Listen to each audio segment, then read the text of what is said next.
Welcome to The Pluck. This is a show about how we write, record, and play music for plucked string instruments. That's guitar, bass, banjo, mandolin, anything with strings you can pluck. Today on The Pluck, I'm joined by Michael Kramer, a guitarist and composer whose work balances structure and spontaneity, the cerebral and the soulful. Now based in Nyack, New York, after years in the Washington, D.C. scene, Michael draws on musical, scientific, and philosophical influences to craft music that feels as alive and dynamic as the questions it poses.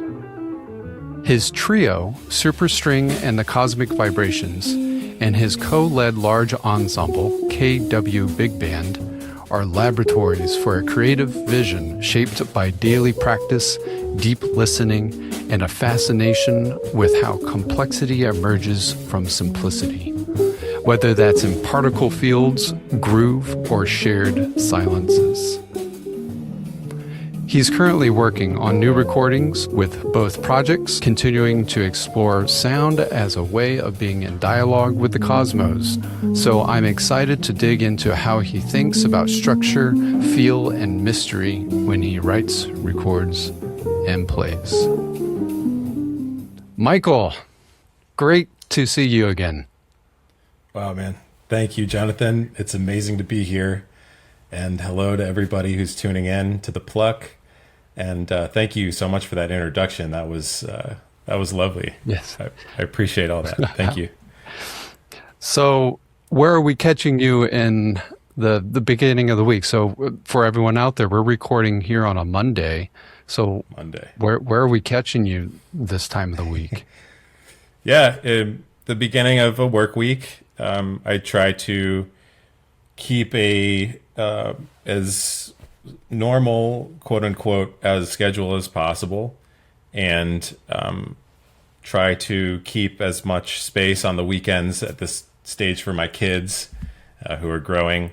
So now that they're at school, I just take the opportunity to settle into a routine, tend to have these kinds of like seasonal routines, or sometimes they're even shorter, like months at a time or a month at a time. But I usually try to define some parameters for myself, like for a day and a week and a month, and try to have kind of like, I don't know if goal is the right word, but just try to have like a something that I'm working towards, like maybe a project, and try to let that, whatever I'm working on at the time, whether it's an upcoming gig or some composition project, some set of tunes, try to let that structure how my day works.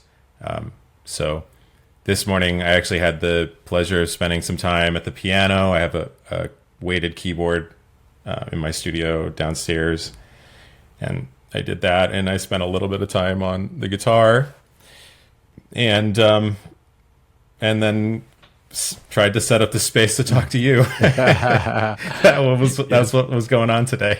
So, so that's more or less where you're catching me. Right. For everyone listening, before we started recording, we were troubleshooting and setting up the mics and the angles and all sorts of stuff. But there's a lot that happens in production. Yeah. So very good. Yeah. Very good. So you said you were playing some piano this morning. Yeah. Yeah. I'm not like a professional level player at all. I'm very much like a beginner level player, but I probably similar to most people who are really serious about music, and especially people who are interested in digging into scores, or are interested in generally in composition or orchestration, and especially people who've gone to music school like myself. I have an undergraduate degree in music, so I had exposure to the piano in all of those different contexts, even before I started to I actually got a full-sized weighted keyboard, inherited actually I should say, from my uncle, who my uncle was my mother's brother, and he was the only other professional musician in my family. He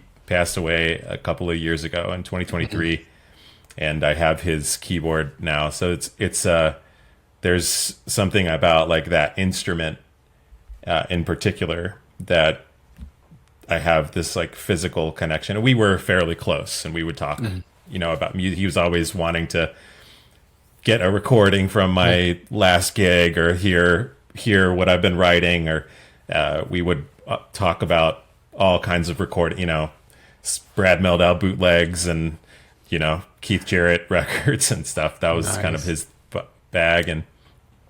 And so it's cool to sit down at the piano and have all of those angles, those aforementioned angles, the composition, just working through tunes, working through harmony, playing melodies, playing voicings, looking at a score. I have Mahler 1 and 2, Dover. It was like I paid like more in shipping than I did, so I'll pop that open and just like try to, look at some verticality or understand something about that at the piano. But I also have like that familial connection with him, which is a wonderful thing to just kind of like let yourself feel that, that connection. Do you remember when that first experience with him in your life? Man, yeah, I actually do. Now that you ask, I do remember my mother got me this, I don't remember how old I was, but I was probably like 10 or 11 when I got my first guitar from a pawn shop. My mother got it from a pawn shop, and it was an Epiphone, like with 2 humbucking pickups, like one in the bridge and one in the neck. And it was like a cream, and it had the head of it was like a Jackson, kind of like, shredder looking, like, you know what I mean? It's like angled and thin. Yeah. It wasn't so thin, but it was like that style. Yeah, maybe Jackson isn't the right, but it was like, triangular. It was really cool guitar, and a gorilla like little amp.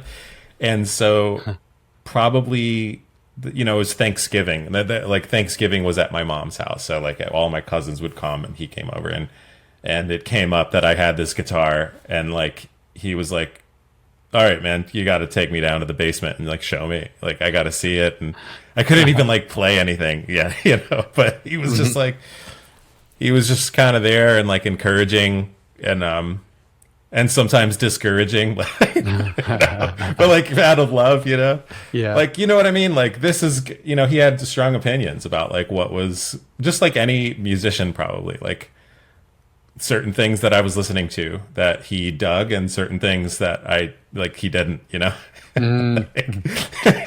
you remember what he didn't like that you played for? Yeah, man. Not too much. Like I wouldn't say like he never liked. I think that like at that time he was like one of the first people to, when I played, when I would play, either like play music for him or play music actually like with him, he was one of the first people in my life to be like, you gotta like take the blues seriously. In fact, he was the guy who showed me he showed me how to do this. He showed me how to do the.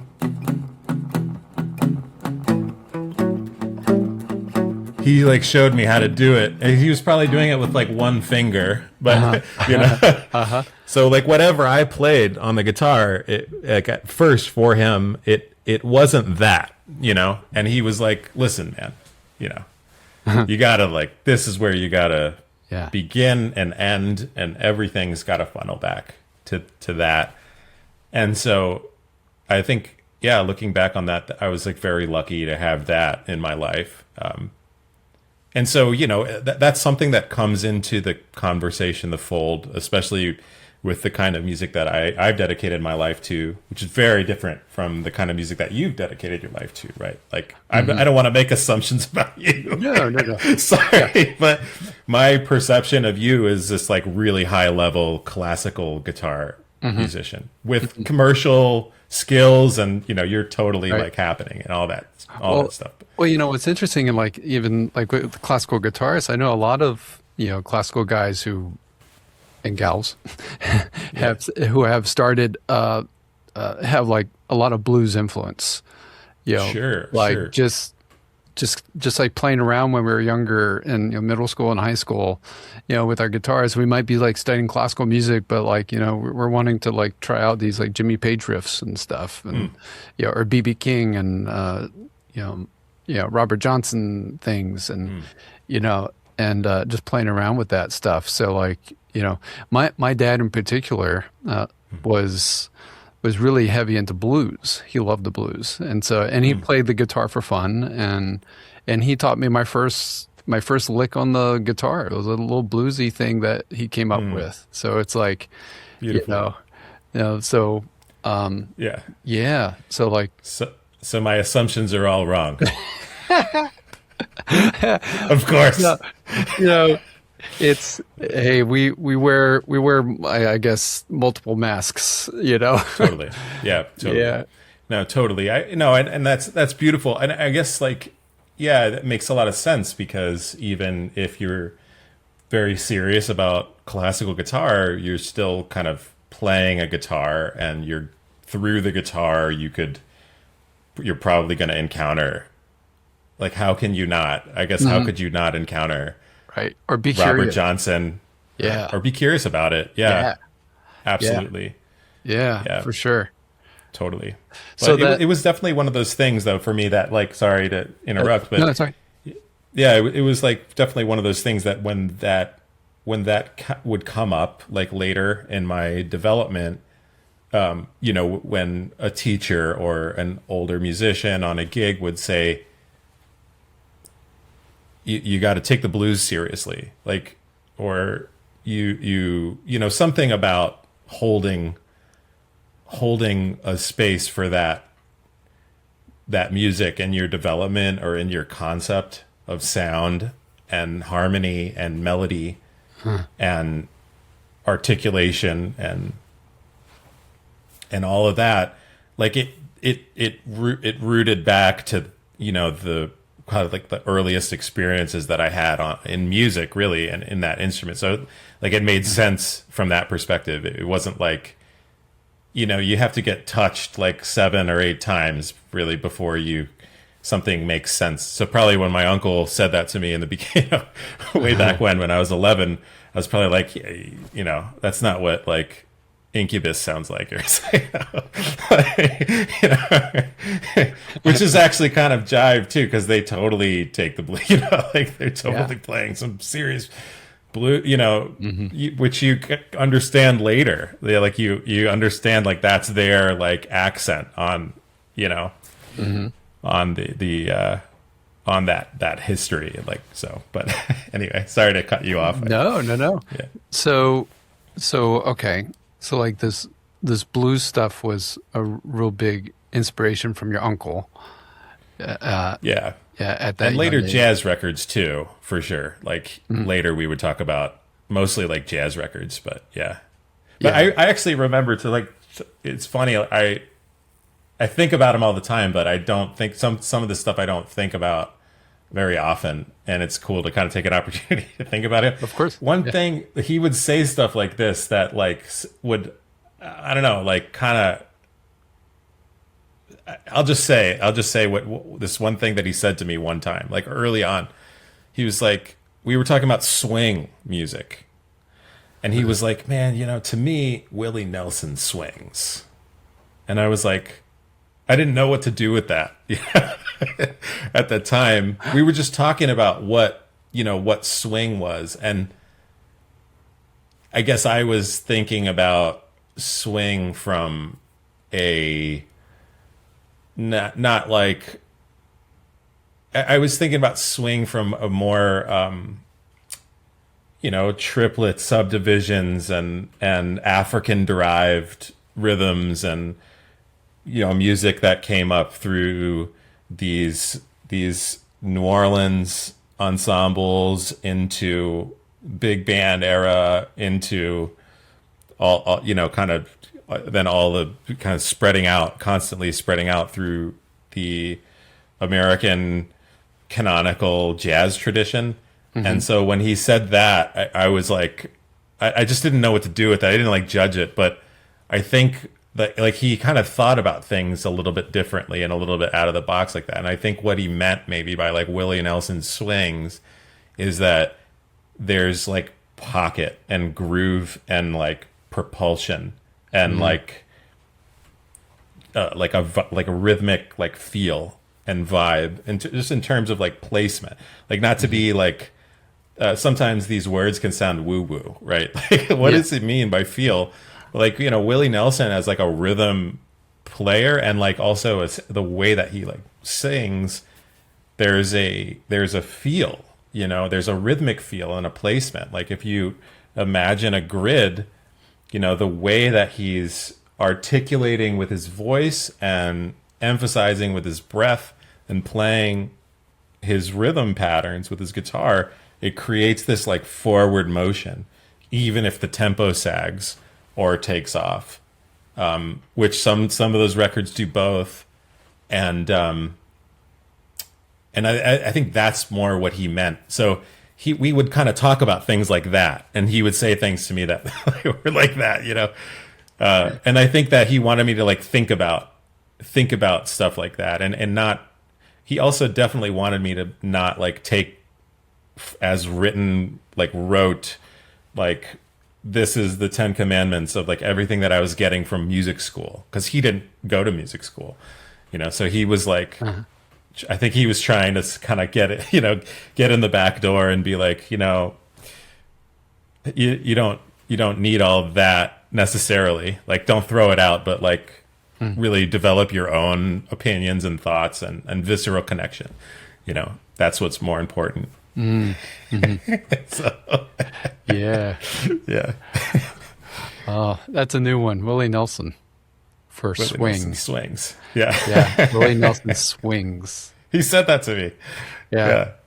I didn't say that per se. I don't want to be like quoted as saying that, but he said that to me. So. Right. Yes. Michael's uncle said that. Yeah. Do you know what song or songs in particular? I don't know. Yeah, I don't know what he was thinking about. I think he was just listening to Willie at that time. I'm not even sure what, but do you think he meant swing or did he mean groove? Yeah, that's what I was kind of trying to say. I think he was. I don't think he was literally talking about Spang-a-lang. know. Yeah. I was thinking he was talking about groove and placement and like feel. Really, like feel. Mm-hmm. I think he was trying to get at like what is the. I think he was trying to say like swing isn't like something that's technical. Like swing is something to him anyway. It is something that's moving forward. It has a forward motion. It has groove weight. It has a propulsion through time. And so it was like his way of thinking about it. Which was cool. It was beautiful. I love that.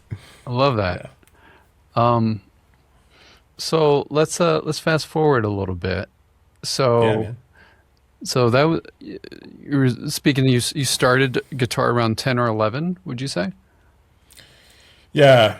I mean, not seriously, but I wanted that was my thing. Was like there were a couple of kids that I was going to school with. We were going to start a band. As we do, at that age. We do. Yeah. So I bugged my mom. I actually wanted to play drums. And I bugged my mother, and I grew up in a townhouse in Germantown, Maryland. So like I think she would have like otherwise, she would have gotten me drums, but like she was just like, there's no way that's gonna like work, So and I think that the reason why she got me that electric guitar was because she was hip to the fact that like if you didn't plug it in, it wasn't very loud at all. You know? Right. You can have some peace and quiet, which you want. Yeah. Yeah.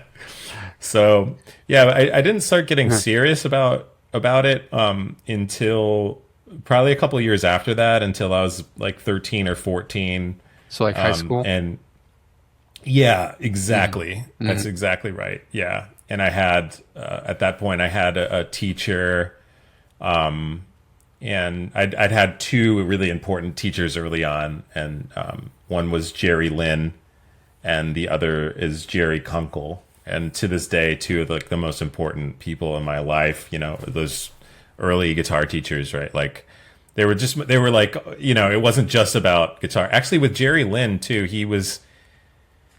he got me reading. I resisted it like really hardcore. Like not out of like, and it just wasn't what I was into. What I was more interested in, which is something that he also helped me a lot with, was just like learning tunes, like off the radio or off of CDs. And he actually, you know, maybe the first couple times we had lessons together, he would, you know, figure out whatever song I wanted to learn. And I had a CD, and he would like figure it out and then write out the tab.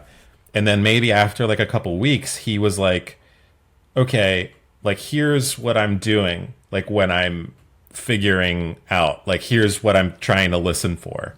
Like I'm trying to listen for a bass line, or I'm trying to listen for, if it's a guitar, I'm trying to listen for are they open chords, or are they chord shapes that I recognize? You know, like I remember, for example, I wonder if I can play it. Like I remember wanting to learn, for example, you know,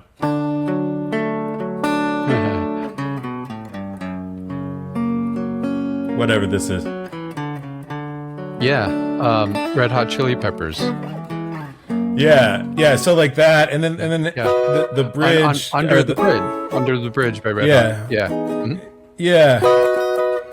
So that's like the chorus has like this F, like 2 to 1, and then it's 5 chord, like a B chord, but it's this D shaped triad. You know, and then you know, in the beginning was like the C major shape, but for D up there, and then the F sharp, but like the E shape like that. So he like showed me that kind of stuff. He was like, you know, I can like hear the voicing. I hear like the shape, and then I find the root note. I recognize kind of the interval structure. And then he showed me that for that you know, that the Friends bird claw. Like I never watched Friends, but people told me like that Phoebe said that, right, about this is the bird claw. You know, yeah. So like he kind of showed me that the D shape, but for B. So he would like show me kind of how to use my ear, and also the logic of the guitar. I guess like the guitar logic and the shapes that you find, and that was like a huge step, you know. So he was like really great at that. And then when I went later in high school, I studied with that guy Jerry Kunkel. He was the only like non-family guest when I got married at my wedding. He's wow, really important person in my life, and he was an incredible guitar teacher, but again, like very serious about reading. He also, another thing that he did that he introduced to me was like very early on, like one of the first couple lessons.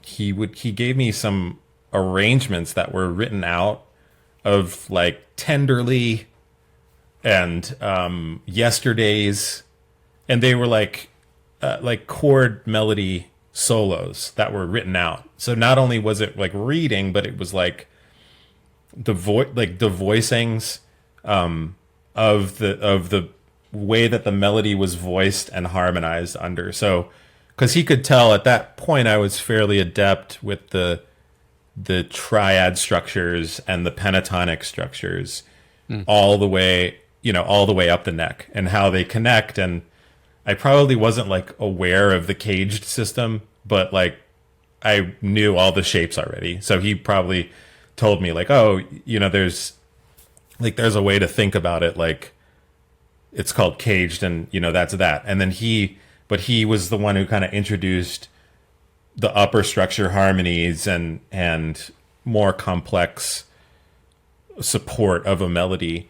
And then the notion of like actually having melodic movement that you're supporting. It's almost like this notion of like chords are an illusion in some ways. Really, it's just like contrapuntal. Everything's just counterpoint. I don't know how how you think about that or whatever. But we talked about that. We would talk about stuff like that, and so that was maybe actually both of those guys got me listening to jazz records though. And there was some like, I don't know what it was. There's just some push towards, okay, you're serious about music, like Hendrix and Jimmy Page and Clapton, and I also knew some of these other guitar players like I was mentioning from Incubus, like Mike Eisinger, and was a really creative guitar player, yeah. And I knew like some of the stuff that made their playing work, and I also knew a little bit about Elmore James, and some of the cats that like I heard about because Hendrix, or Jimmy Page. Like I was already into it enough to like kind of figure out that question of like, okay, you really like Hendrix. Well, what was inspiring to Hendrix, and then investigate like what is that, and then really kind of figure that out. So that's how I found Elmore James and really started to take Dylan seriously, because as like a 13-year-old, Dylan, it's almost like, is this guy joking? When you don't have the ear for it, right? And we didn't have the ear for like that kind of folk music either. So it was almost like this alien thing. And then, it was like, oh, Hendrix like really loves Dylan, and actually All Along the Watchtower is a Dylan song. And then you're like, oh yeah, that, you kind of spend some time with it, and then you let it in, and then you realize the depth of it from there. But yeah, so both of those guys were that was where I was going with it. Both of those guys were pushing me towards like, from that, like Charlie Christian and Wes Montgomery and Miles and the Joe Pass Virtuoso records and Train, like early Train and Cannonball. And for whatever reason, I'm not really entirely sure why, I loved that music. Maybe that was why. But for whatever reason, it was like, oh, you're serious about music. You're actually taking this stuff home. You're practicing.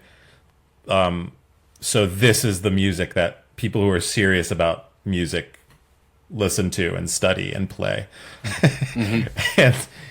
And it wasn't like in my household or anything like that. It was on your own. It was something that came at that time, and then I got really serious about it.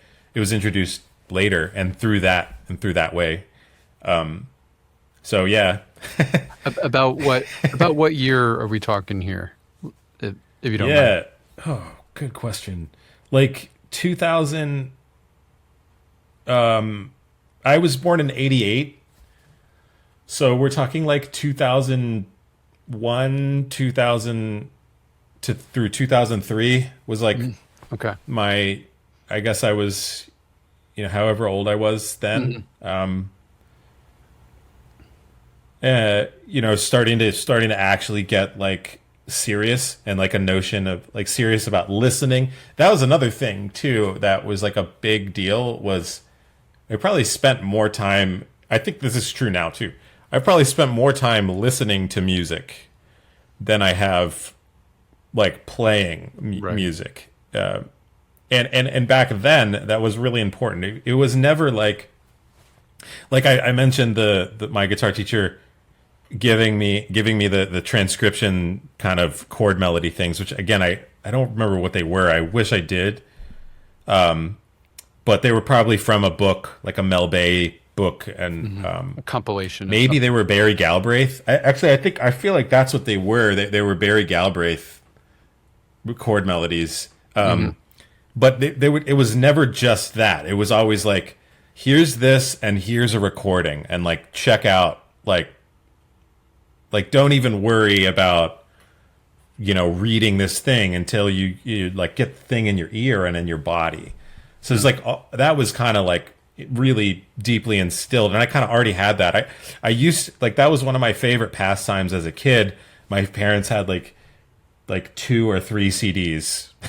One of them was Paul Simon Graceland, and then there was like a Peter, Paul and Mary. That was like their vibe. My dad liked this band called the Fairport Convention, which is a lesser known like British kind of folk rock. Great band too. So I would listen to those records just like on repeat, and like have some snack and like a football, and just like throw the football up in the air and down, and just listen to the whole like Graceland album. And so that whole listening thing, when my teachers at that time were like, hey, here's something to work on, and then here's the record.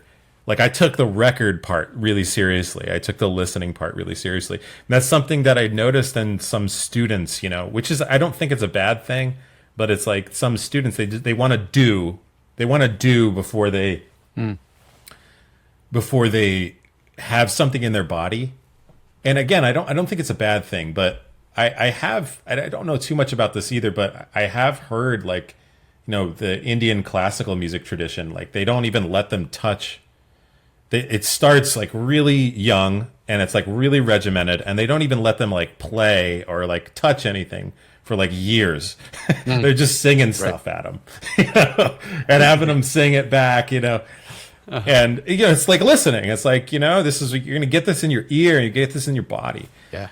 And so I guess I for whatever reason, I kind of had a little bit of that. And even to this day, you kind of asked me about my like morning routine, and it's more listening. It's like more what I'm trying to check out. I'm like really into the Carl Orff First Symphony right now. Nice. I love that shit. I love that shit. It's like, I don't know anything about it, but it just sounds amazing, man. And listening to those symphonies too, they like progressively get like weirder, but that's like a big part of my day, and it's something that you don't necessarily want to admit. You want to be like, oh, I'm doing all this stuff, like right. Yeah, I'm like writing all the time. Like most of the time I'm not. I'm like just sitting there and just like listening and being like, wow, that is amazing, How do you listen? Let me back that up. Do you listen any differently now than you did then? Or I'm sure you do. And if so, how? How do you listen differently? That's an amazing question, dude. Yeah, I kind of got, I have another story for you, man, to kind of answer that question. Yeah. So like when I was in college, and I won't say this person's name because if I did, it would like really embarrass them, but he's a good friend. And somebody who was, when I was in college at Maryland, there was this group of people that we were really serious about bebop music, and like in a dogmatic way. And I think it was very healthy for me at that time. That was I was only like listening to recordings that were made between like 1942 and 1964. It's like really like specific. It's like anything after that is like not, and like, maybe like if you're going to listen to something, listen to Louis Armstrong, like that's okay. It's okay to listen to Louis Armstrong.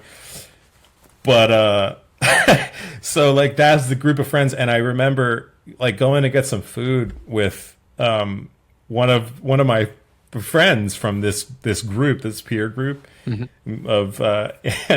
get into his car. And it's just like he turns on his car and he's blasting Pardon Me by Incubus, that band Incubus, which is a band that I loved. And dude, the look on his face, man, was like I saw him naked or something. It was like I was like, bro, I love that record, man. Like, you don't, man, like, and I was like, turn that shit up, man. Like, let's do it, you know? Yeah. And that was like a really crucial point where I kind of realized at that point I think it was good. Again, it was healthy, but I had kind of developed this like academic, you know, every time I listened to music, I was trying to think like, okay, what's the key center? Like, what are the, you know, analyzing, like gathering all the characteristics of each piece. And I think, and I do listen to music that way quite frequently, at least once a day for one record, or like one tune. And I think that like the deconstruction and the character analysis, sounds so silly to say, but I think that that's a really important part of like my development and my everyday.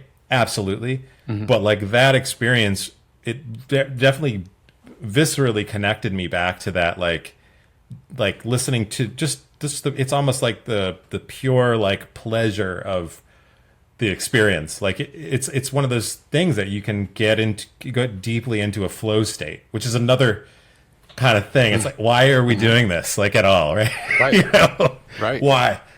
What is the point? Like, what is really the point? And that's the point for me. One of the, you know, is that it's like getting into just a flow state where what I mean is like it's almost like time is not there.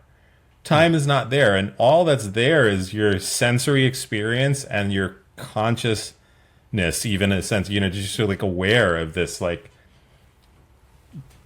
aware of existence or whatever. Mm-hmm. And at that time, you know, you're kind of leveraging this like this auditory stimulus to push you into the present moment.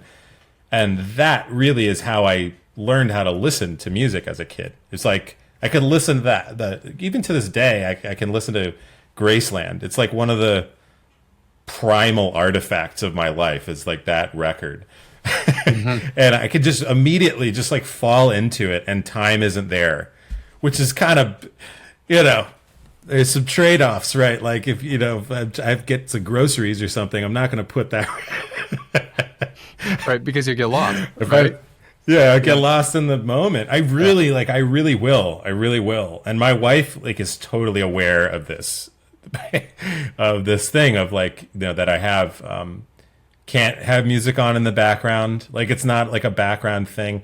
I'm actually trying to work on that, because I'm trying to work on doing that, because I think that when you do put music on in the background, like for example, people who work with music, there's something to that. I think it moves. It kind of creates like a forward motion and a flow, mm-hmm. if you can have it there. But it's hard for me, like when I turn it on, I definitely like my nervous system is like attuned to like, you know, zoning in on it. It's like, right. That's going to be the center mm-hmm. of my focal thing. What were we talking about? I can't. Did you ask me something? No, this is awesome. No, it's good. It's good. We were talking about the question I was asking is how you listen differently now than you did before. Yeah, so that's kind of it. Like that experience of like, you know, like that I had with my friend in the car. It was like, you know, like this facade that we're pushing up. It's like we can.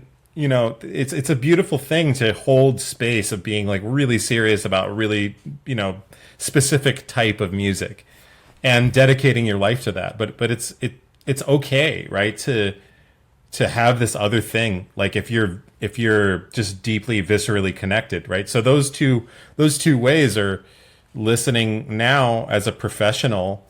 Obviously, like I can.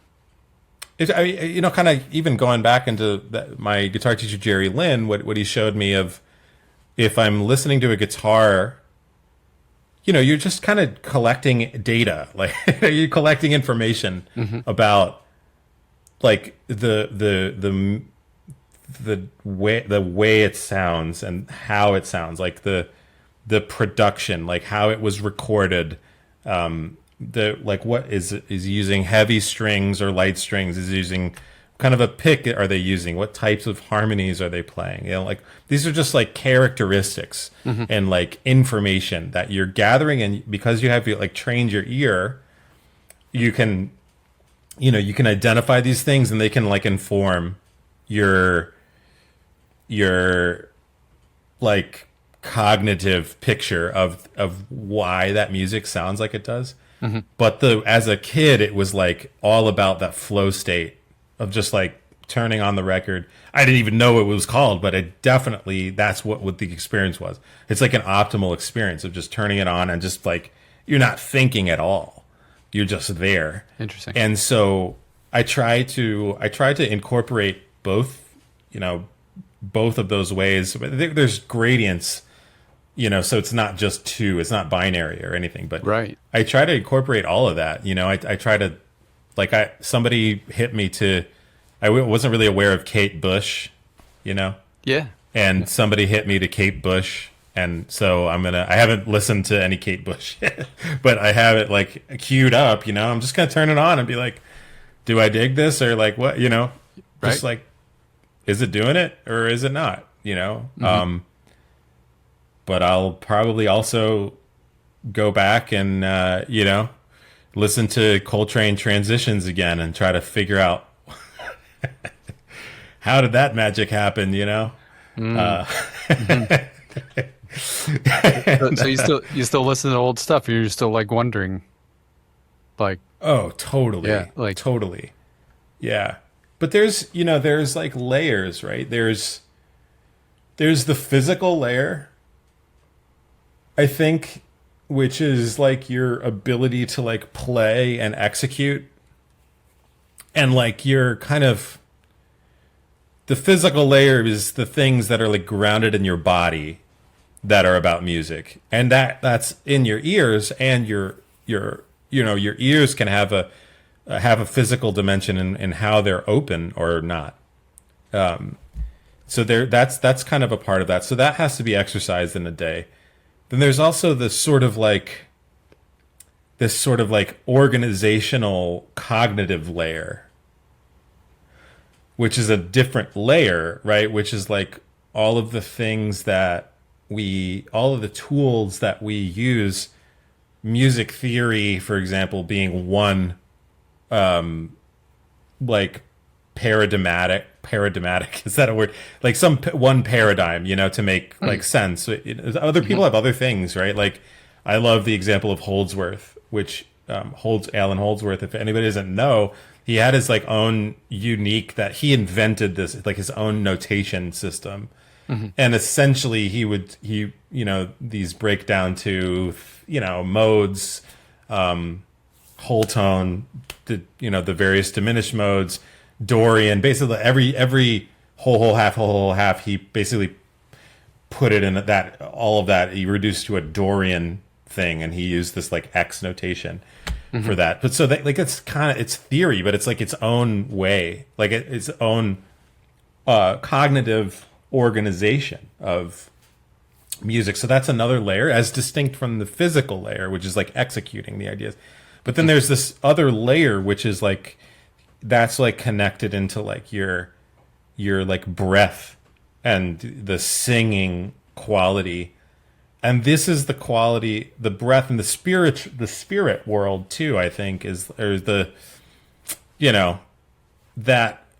it's the things that are pushing you towards that flow state. And this is where the phrasing comes from. And this is the layer when you listen to something and it really is like resonating with you and it's pushing you into that like optimal place. That's that, right? That's like the breath and the emotional, the ability to like tug on your feelings. Yeah. And I think that those are three distinct layers. And so when you're listening, it's cool. And when you're listening, and also when you're playing, it's cool to kind of isolate these layers, you know, whether you're warming up or whether you're practicing or whether you're performing. Mm-hmm. Maybe not performing. You don't want to be like, you know, Like performative. Performative. Yeah, you don't want to Yeah. be performative. Yeah. Absolutely. But well said. But like, it's cool to like isolate those layers, but it's also cool to kind of come and putting them together. So when, you know, this is a very long way to say this. Like, I don't think that there's one way, or there should be just like one way of listening to music, you know. And the distinct thing of like when I was a child, it was much more about like the flow. It was only about the flow state because I didn't have any information yet. Yeah. Right. But now, you know, there's these other layers that I can listen to. So sometimes I'm listening for that. Like, where is the phraseology of Train? You know, Mm-hmm. I was just talking to somebody about that record, Transitions. This incredible record. The take, and there's this moment, like, I don't know exactly when it happens, but it's like, this is like a 15-minute piece of music. And there's this moment like 3/4 of the way through where, you know, it's the quartet. It's Elvin, Jimmy Garrison, McCoy Tyner, and Train. And that quartet had this, it's one of the most full groups in terms of those three layers, like the physicality. You know, they're all such physically competent, technical players. That organizational construct too. They're all such like cerebral players at the same time. Mm-hmm. And the way that they play together as a group, but then the phrasing too, and especially that like 8-bar oceans of waves, the way that they're. And there's this moment in like at like 10 minutes in where Train has been playing. He's continuing to play, and everybody's playing so hard, and then he just like, it's almost like he's like goes into this like whale song thing, like he's like searching for something, and you know that it's because he's like, it's that singing part, it's that breath part, he's searching for something that he doesn't know how to get to with the organizational and the physical.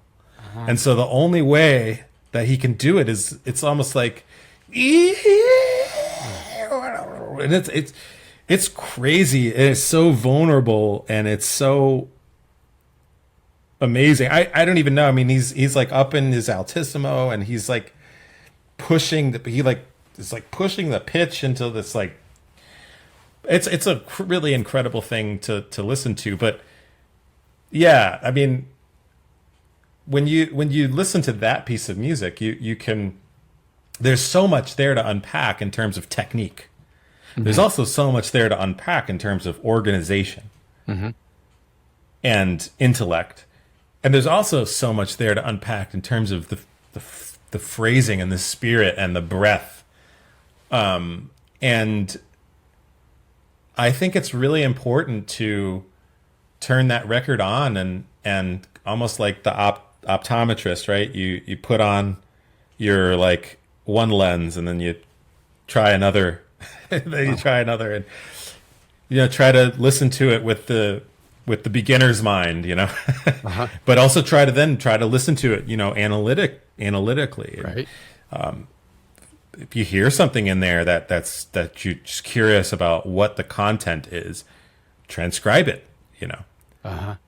But you don't have to do like one thing. I think to be a complete human being, you want to explore all of that, I think. Yeah. You know? Yeah. It feels like a spectrum of some kind. Like as you're describing it, that when you said gradient, I like that when it's like a gradient thing. And that it's not binary. It's not just organizational, and it's not just, you know, flow, but like there's this kind of, I feel like this kind of spectrum, but is it, you know, is it really just one way or the other, or can you just have it all at once? Yeah, I think like optimally, like when you perform, if you're a performing musician, right? Like that's what I think Charlie Parker meant when somebody asked him, like, what are you playing on rhythm changes? And he just says, I'm just playing B flat.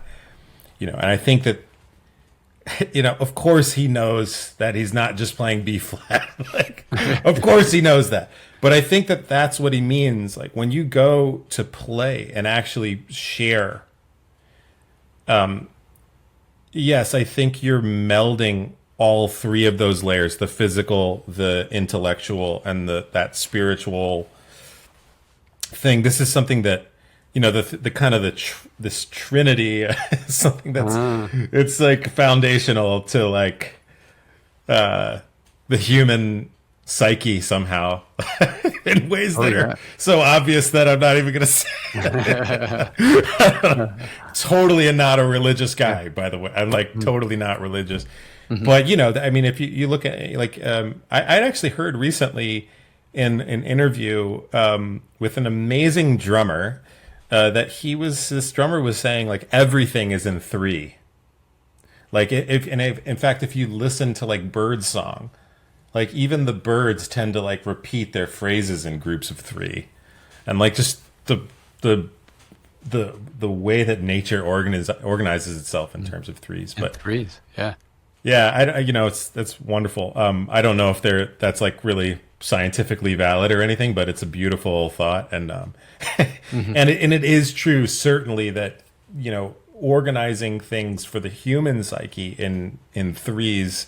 There's something about that that's almost seems just like it's like a natural order of our experience. But yeah, to your question is like, can you have the physical, the cognitive, and the spiritual in at the same time? Yes, I think absolutely that's what you do when you're performing, or that's what an artist does. I think when they're performing is they're in a way that's encapsulated. All of those things are the driving force, where the interface is their whatever they're doing, they're playing or singing or. But what's driving them is this kind of union or marriage of these three layers of their technique, their concept, and their phrasing. Would you say could this define like a great musician or great player? Can you have one without the other? That's a really interesting question. I think that I don't know if it's consequential like that, like there's examples of people that try to see if I could think of a good example of somebody who we might call great, that is more. I mean, certainly there's examples of people that we hold to the highest regard that are maybe tending more towards just having physical virtuosity, right, and having less of like or at least overtly like less like organizational like concept, and maybe but I don't know if there's like a causal thing of like that. Seems to me to be such a subjective thing, right? Like certainly we all can agree on Segovia, of the greatest guitar players ever, right? Like or whatever, the greatest. Certainly there's something in the zeitgeist, but I don't know if it's a metric. I think it's more of a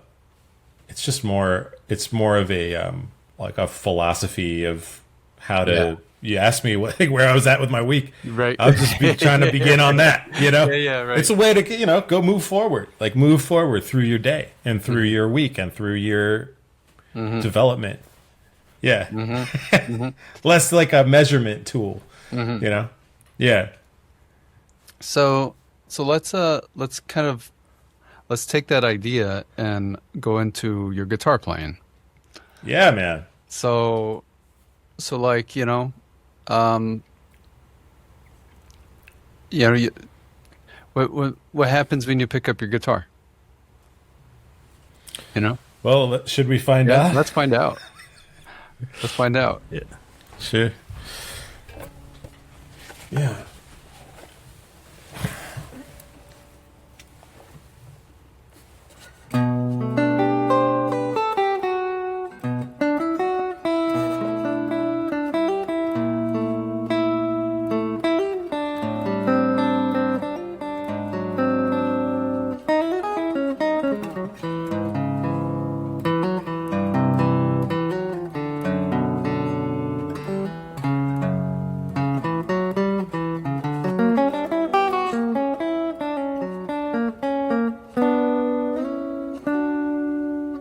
This is one of the things that I'm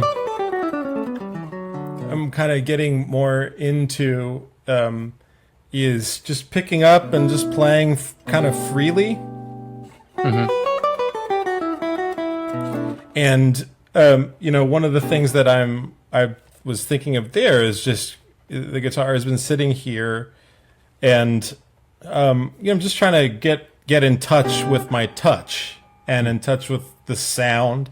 And so in terms of those three layers, I'm thinking really in terms of like the physicality, like just understanding like where my body is at that moment. But also not just doing something like, like this is something that I like to do sometimes.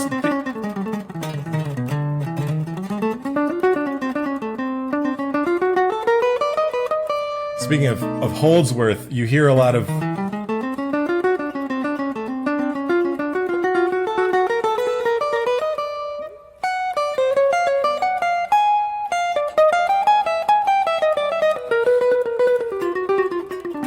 you hear a lot of stuff like that in his playing, which is like it's like shape oriented stuff.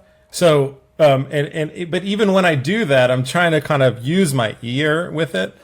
But that's a good way to get into your physical body, is just play the shape. So like all I'm really doing is I'm just playing like with 1, 3, and 4. I'm not even really thinking about a key or anything. Mm-hmm. But that this is kind of something that I would think of as being like purely physical. Uh-huh. And so not having any of the other elements like organizational or like phrasing necessarily involved in there. But even there, you don't, you could just kind of run up and down the neck. So what I was doing here, I started out, I just thought like it would be kind of cool to like, I just thought like it'd be cool. It'll give me a bar, and then I wonder just like what this fourth stack sounds like and feels like in the room. Uh-huh. I'm here. I have my headphones, so I can't like hear really that well. But what were you going to ask? I was just going to ask you to describe. You just mentioned force, so that answered part of it. So yeah. You're playing a chord in force, and what's this? What's this like this line you're doing around it? Oh yeah. So those are two separate things. So okay. What I was thinking about at first was I just started to kind of play something, and I think I played something that had a harmony that was moving and it went somewhere.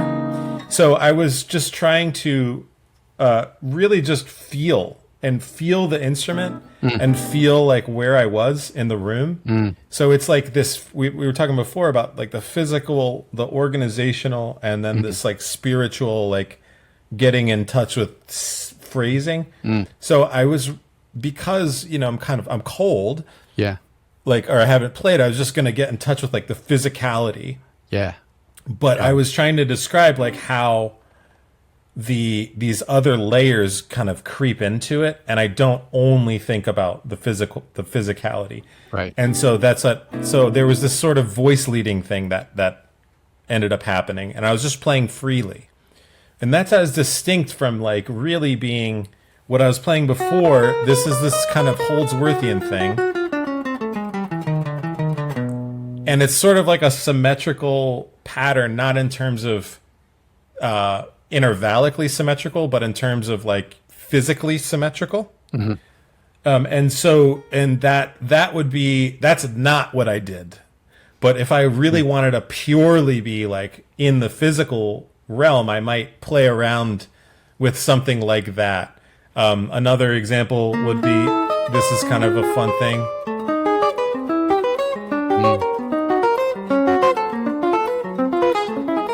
You know, stuff like that, or like.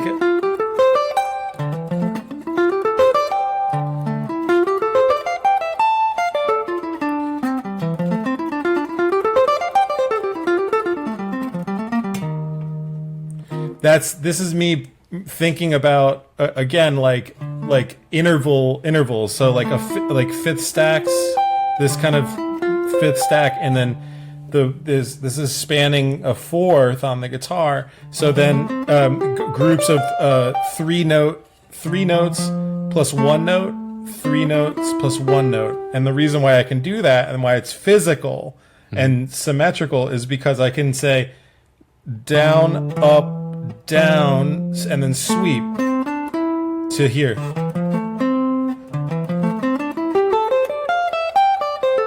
And then come back down. And then I can kind of work out those kinks in physical space. So this is like really purely physical. Like sometimes I might play something like that, but in this case, I'm really only thinking about the physical feel of like the guitar, and I'm trying to get like work on like also like the sound and like my time feel. Even if I'm playing like rubato, I'm still trying to work on like my time feel and like my rhythmic like drive and articulation. Even if I'm playing rubato, like if that, I'm not sure if that really makes a lot of sense because it sounds. No, it makes sense. I just wonder if it's getting into the intellectual area, the cognitive area, because you're thinking of the fifths, you're thinking of, patterns in your right hand, Yeah. They're, so and here's why it's not. So I'm not categorizing it yet. I'm not actually thinking about fifths. I'm just thinking about this with my hand. Oh. And so there's a symmetry here. It's really just a shape. It's physically, right? And so if I do something like this, I don't even like know what this is. And it's symmetrical, not like intervallically symmetrical, not like Slonimsky symmetrical, but it's symmetrical in terms of like every single string is just 4, 3, 1. But where the 3 and the 1 are separated by a minor third. So I'm like stretching my hand a little bit. And so that's the physicality, right? Now, if I'm from there, if I get into intellectual space, that's when I start to introduce organizing like harmony and putting this stuff onto like a musical form and a structure. So I might start to think about places that I could use this. So I might play like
something like that, where, so now I'm thinking about like, okay, that time I was thinking about the form of a song called Alone Together, which is in D minor, right? So now I'm like that's what I mean by the cognitive. Yeah. So now I've got a key center and I've got all the places that it goes, and I've got like something to ground like these physical shapes. And I realized like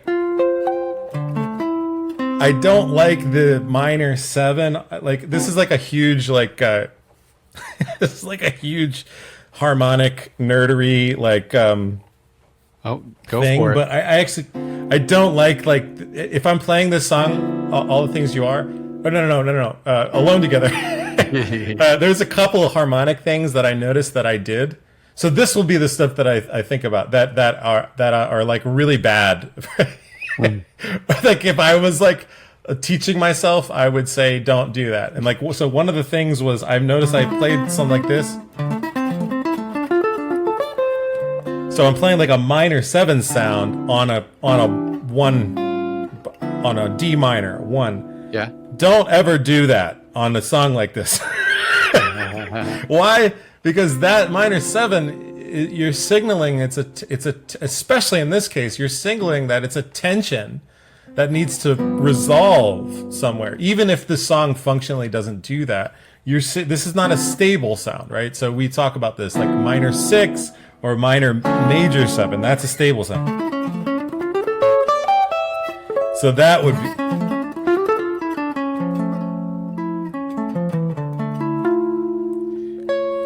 So that would be more the sound. So that was like one of the things that I noticed about like physically now. I'm tying the physical layer into this organizational layer where like in my exercise I was thinking about this as a Dorian sound. It's not. It's a melodic minor sound. So now I'm thinking about, okay, I'm organizing that one chord as a melodic minor sound. The shape of it is then different on the guitar, right? Like the 7th is raised. So where if I had before, I'm just playing 5ths, sweeping them, and then I'm coming back up to go back down where I had this is a minor 7. This is the 1 sound. That's the 1 sound.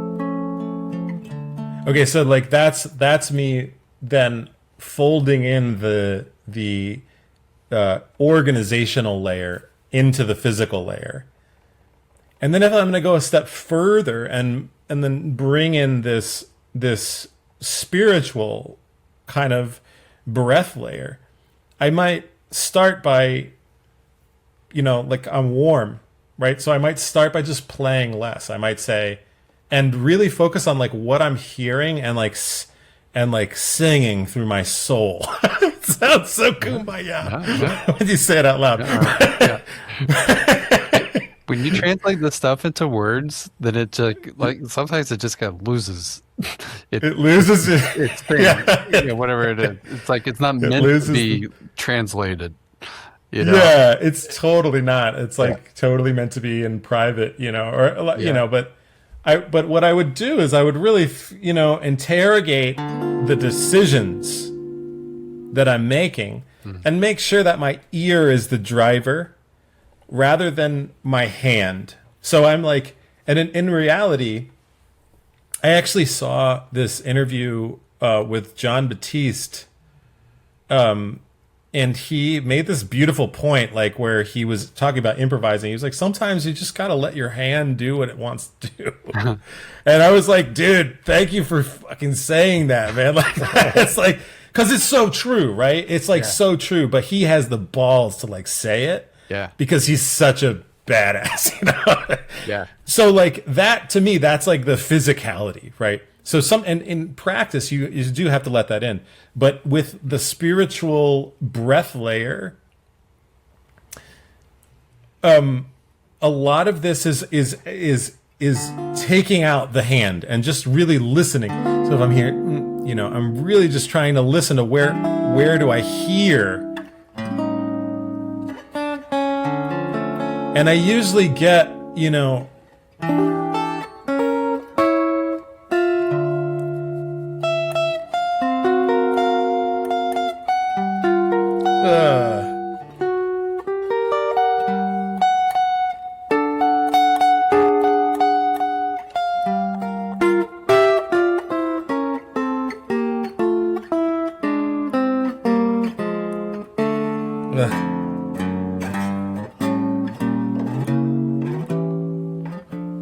And so I'm just really trying to like make decisions that, and sometimes I go wrong. Like sometimes I go wrong, but I'm trying to use my breath and my sense of phrasing, like really be connected to what is the next note, and do I have room for it in my breathing?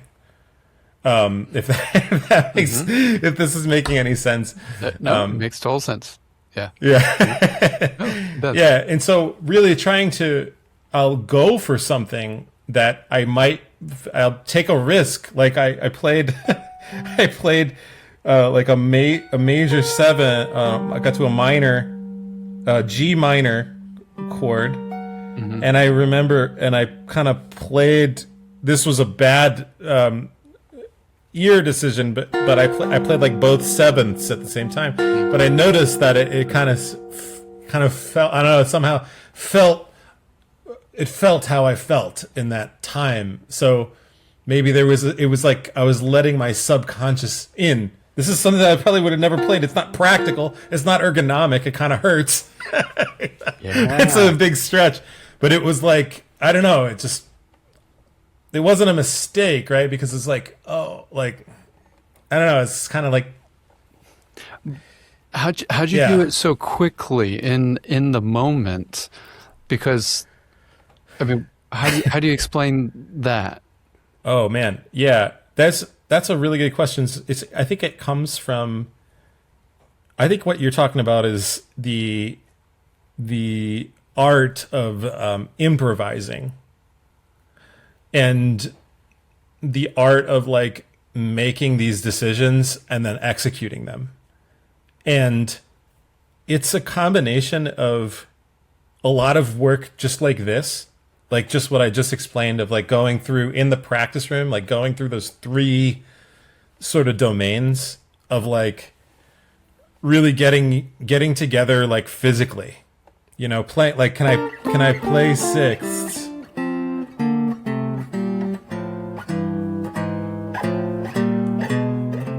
Like in F major in a way, and then go away from that. And like, can I even just like do that? Like physically, yeah. Then can I do it in a way that like I understand harmonically, like the organizational framework of like, what are the harmonies that I'm implying? And how might I use that on a form? Like, I think I even, you know, did something like that in a turnaround or something. Is a very natural place to do it. If I'm, you know, if I'm in F and I'm just saying 3, 6, 2, 5, you know, I could just go. That would be A minor, D7, flat 9, G minor, C7 flat 9 to F, you know, so that would be like, I've got physically I can play this, right? Physically I can do that, but like where could I do it on a song form? And how could I use it to make sense? And then there's this layer of the spirituality of like the breath, right? Of like how do I phrase it, you know? You know, that was how I was hearing it in my head just then. Mm-hmm. And so that's like in the practice room, right? But there's also, you have to have to really be like, to get to a higher level, you have to have lots of like experience. Yeah. Because like, I mean, right now, you know, the reality of it is like, there's an amplifier pointed at me.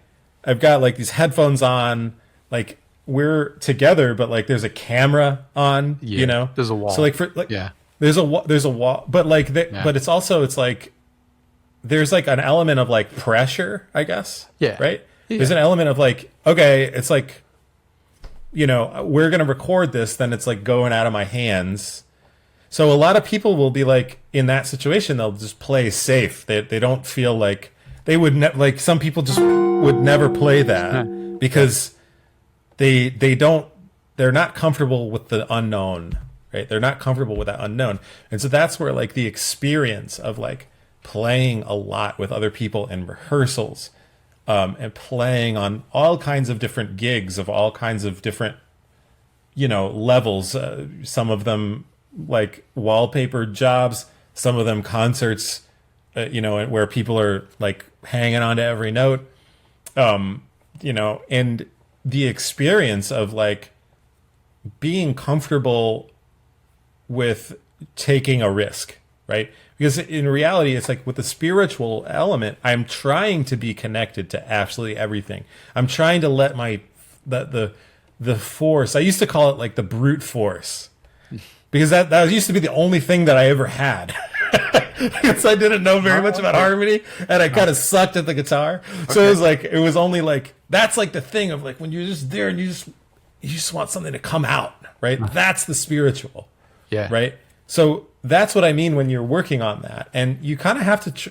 It takes a lot of experience and practice of being in that situation of being vulnerable, and getting like something together in those other two layers to commit to those decisions, to those each micro decision.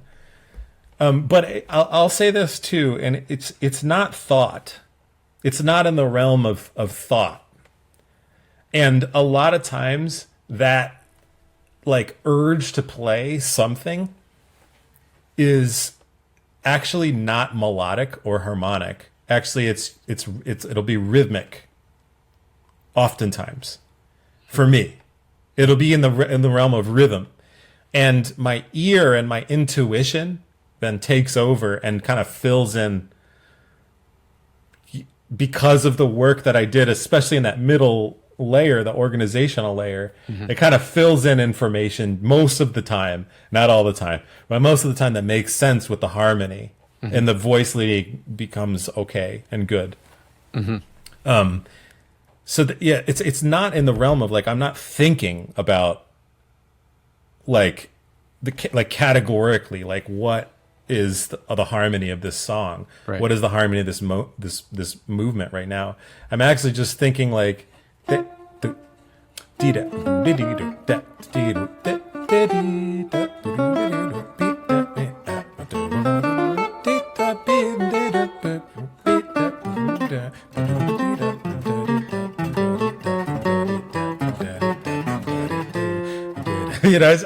I'm like, I don't know, like what's going to come out like necessarily, but I'm not like, guiding all of that, those decisions, like with my intellectual, like thinking brain, like the one thing that I am kind of guiding in real time is like, do I want to play a short phrase or a staccato phrase? Like that time I really wanted to. This is what we do when we want to emphasize rhythm, is we want to emphasize the front ends of the attack. So I was thinking, short.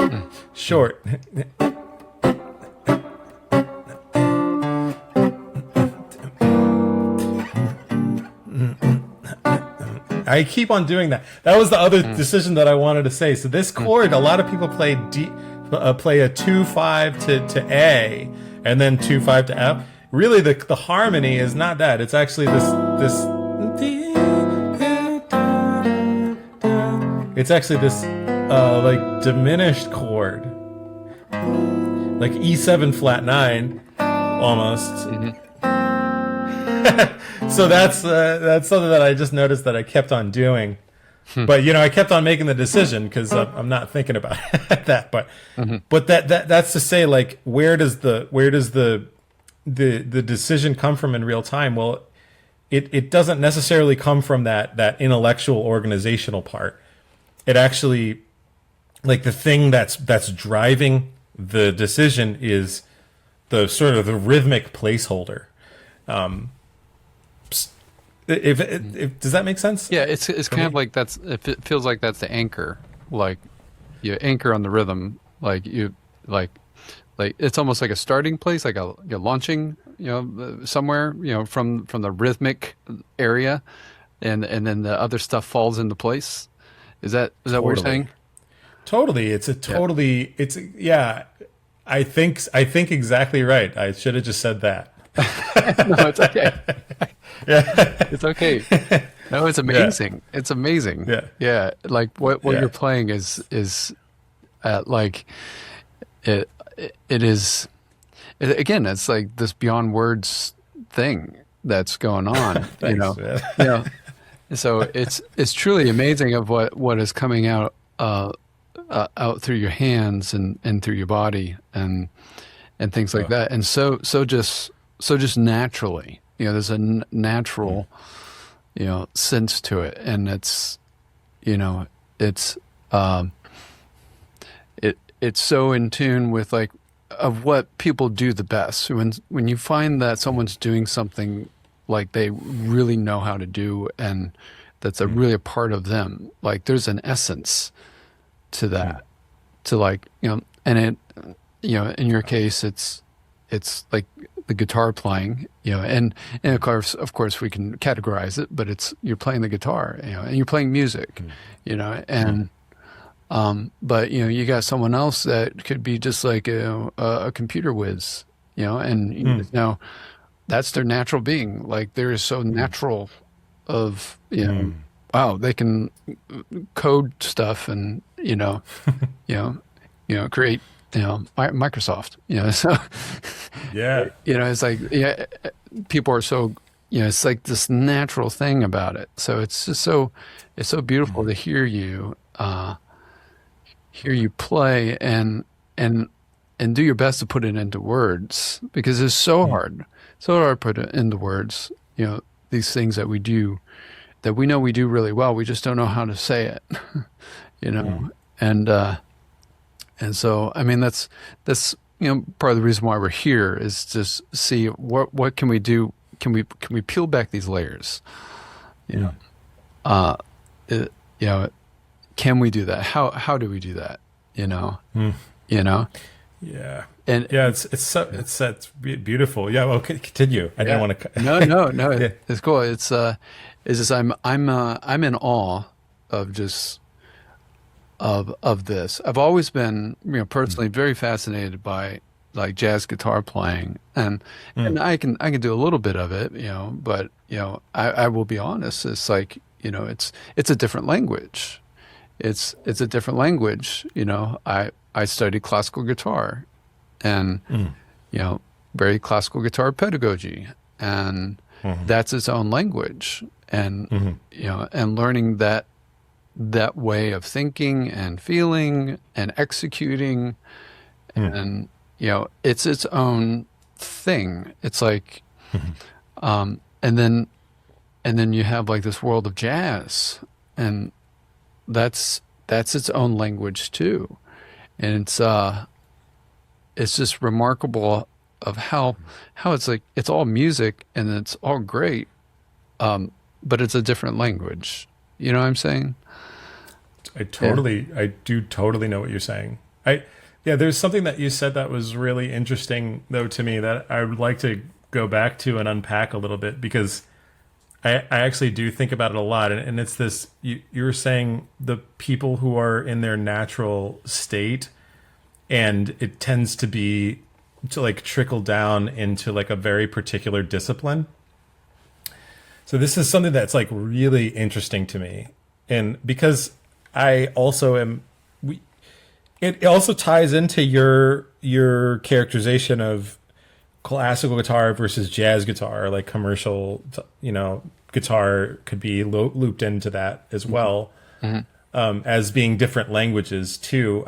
But I think that there's this, I mean, absolutely, you're right. Like, and most people who get to a high level at something, it's like there's one discipline, right? It's like they're classical guitar players or they're jazz guitar players, or you kind of were alluding to like a Bill Gates, like some genius like programmer. And it doesn't tend to be, I think about this all the time, actually. It's like there was in time of history, this notion of a Renaissance person, somebody like Michelangelo, like who was apparently a pretty killing musician. Like, we don't have recordings of his playing, obviously. Yeah. But like, apparently he was like a pretty good musician.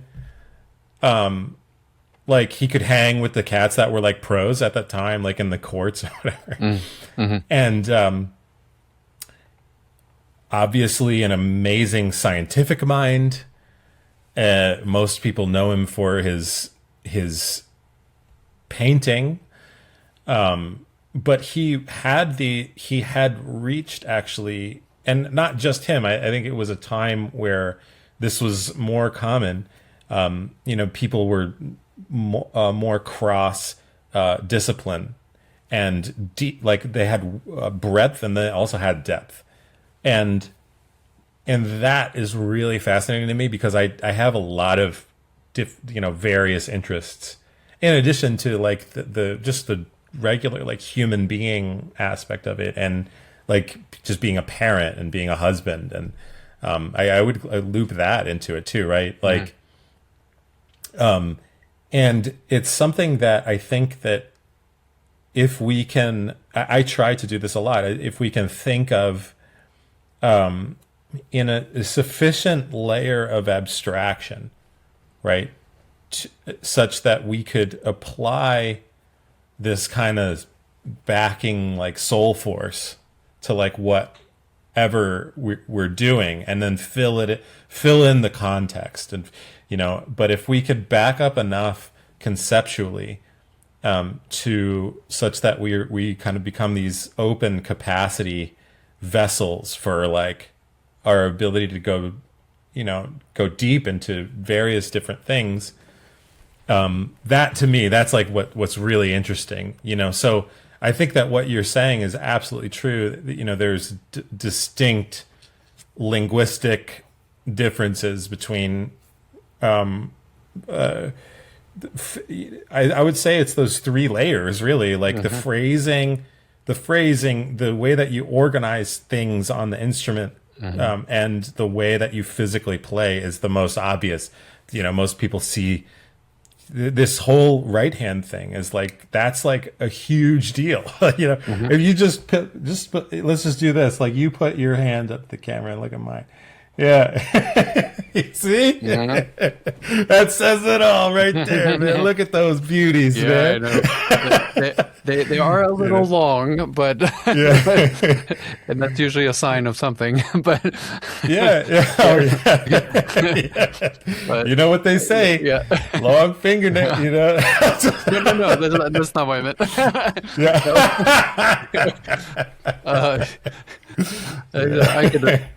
I could practice a little more. Let's say that. I see what you mean. Yeah. It's like a pick. It gets like worn down. Yeah, that's right. Cool. But physically, it's a whole different like method of producing sound, right? So, right. Absolutely. But I think that there is a layer of abstraction too that you consciously you could develop. Like if you're curious about both. I was avidly discouraged from taking classical guitar seriously. I think I am grateful for that in some respects because I didn't really have time, to get physically prepared to really, do it at any sort of level. But so I'm reinforcing what you're saying, but I also do think that there is a level of abstraction that you could attain as a human to give yourself capacity to go. I don't think it's like fate or like written in the stars or something that you only have to do like one thing. Yeah. And that you're pure, the purest expression of like, I really appreciate you saying that. And I feel that, when I play, I feel that I'm processing, like this isn't going in, but I'm not thinking about, who's great at talking about this is Eric Gales.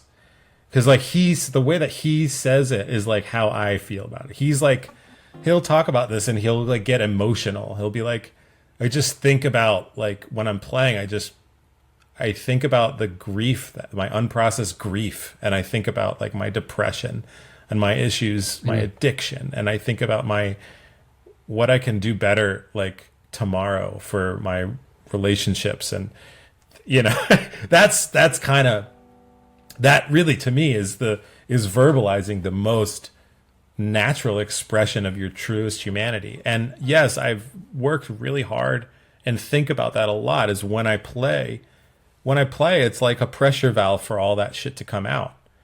Right. But I don't think that there's some thing where that's the only, that was the only thing that I could have ever done or something like that. It's like I think that there's a layer of abstraction that you could get, you could come away from the thing, and you could use that to organize your ability to gain mastery in other, if you had time. Yeah. Like somebody like a Da Vinci, and who was like the highest level cat. I was like all of these different things, all of these multidisciplinary, things. And I just wanted to make that point because I think about that a lot, and it's really interesting to me. It's almost like an aim to be a musical polymath. Like, yeah. And there's a few like notable artists out there that can cross over, Sure. And sure. Yeah. Herbie Hancock is the example that always comes up amongst jazz musicians. He has an undergraduate degree in electrical engineering, I believe. And really? I didn't know. Yeah. Wow. Yeah. And I don't think that he has professionally done very much with it, but like it's like obvious in his curiosities and the way that he has structured some of those records that he did. Was stuff with like the vocoder, like Sunlight, and is that what that record's called? With Just Come Running to Me is on that, and it's like obvious that he has that propensity, but that's somebody that comes to mind. And I think Joshua Redman has like a law degree or something from like Harvard, right? Something like that, Something not music for sure. I know Aaron Goldberg is another piano player that I think his thing is like it's maybe psychology or neuroscience, something like that. There's another amazing jazz piano player in New York who is has a degree in like astrophysics or something. Yeah. Dan Tepper is amazing. Well, it's like Brian May. Brian May has. Well, Brian May's did you mention that the other day too? When we were talking. I don't think so. But it was. Oh yeah. It was in line that came with up. what we were talking about, but I don't know if I mentioned it. Yeah, that's come up in conversation, in some conversation that I had. I thought maybe it was with you. It could have been with somebody else though, but that very thing. Yeah, Brian May. It's particle physics, right? He's like a particle physicist. Yeah, I think so. That. Something like that. So. Yeah. Yeah. And I mean, talking about this kind of like how the brain works, like, in our interests, right?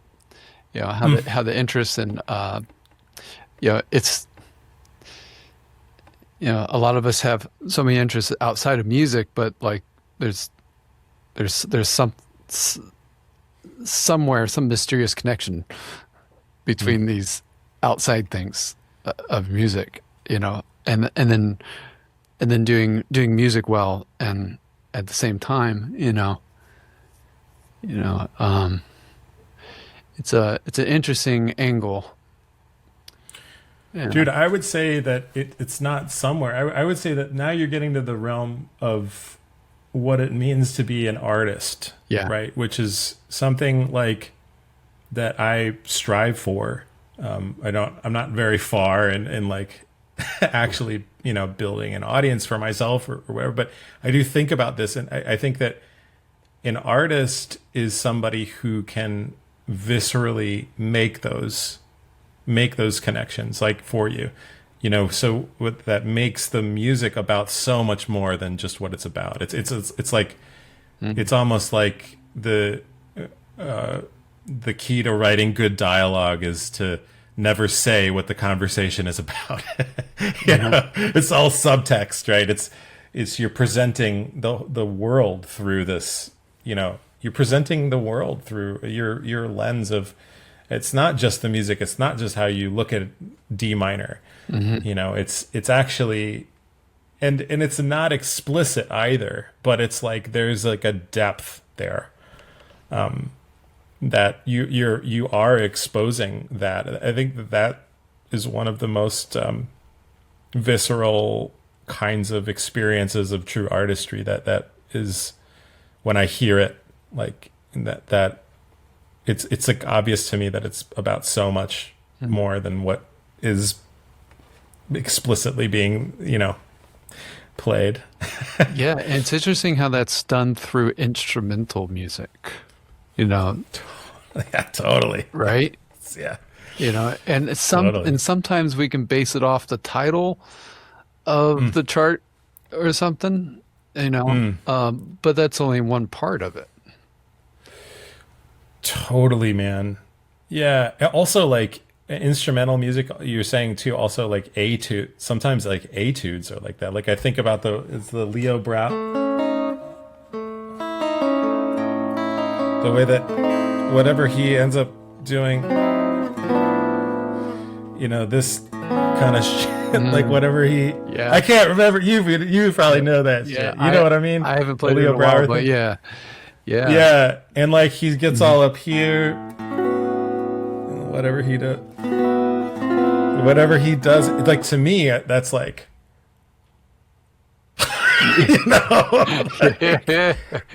and it's like an etude, right? Yeah, but it's right. To me, it's like so emotive, and I don't know what he was feeling, or I don't know if he's probably not reading about astrophysics or something. But I do know that when I listen to that, like somebody like yourself, like playing that really well, it gives me a sense of awe when I look at the night sky. It just like, I think that's what we're talking about, Yeah. Yeah. When this music evokes a memory, Wow. Yeah. yeah, or like the feeling of that memory. The sense memory. Yeah, Yeah. the sense. Yeah. Absolutely. Beautiful, man. Yeah. Interesting. Wow. How beautiful. Yeah. And so I like to pivot here, Sure. Yeah. if you don't mind. Not at all. How you feeling? I feel great, bro. Good. I feel good. This is wonderful for me. This is awesome. I really appreciate you asking me to do this. I'm having a great time. Yeah. Yeah. I love you too, man. We should be in touch more, dude. Yeah. Like, you're one of those people, you're good at it. Like, every now and then you reach out and I'm always like, oh yeah, I love this cat, man. Yeah, we were talking about that the other day, like how the importance of keeping up, Totally. and it gets away from us, just with everyday life, how busy we are, and all the things going on and stuff like that. That whatever it is, sometimes it's hard to keep in touch, and it's like you think of the person, but you don't always reach out, and and I thought of you for this, when I was thinking this whole thing about the Pluck, just bringing in these, having these conversations about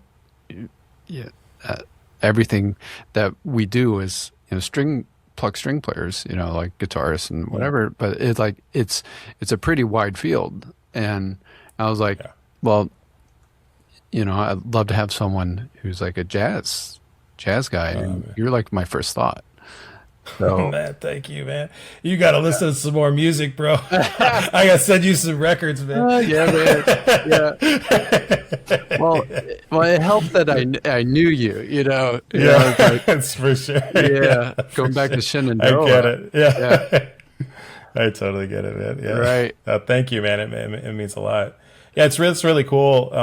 Yeah, it's a funny thing too. Like I just thinking about the guitar angle, like it's for me, it's like an angle that I don't know, I have like a complex relationship with, but without like realizing that I do.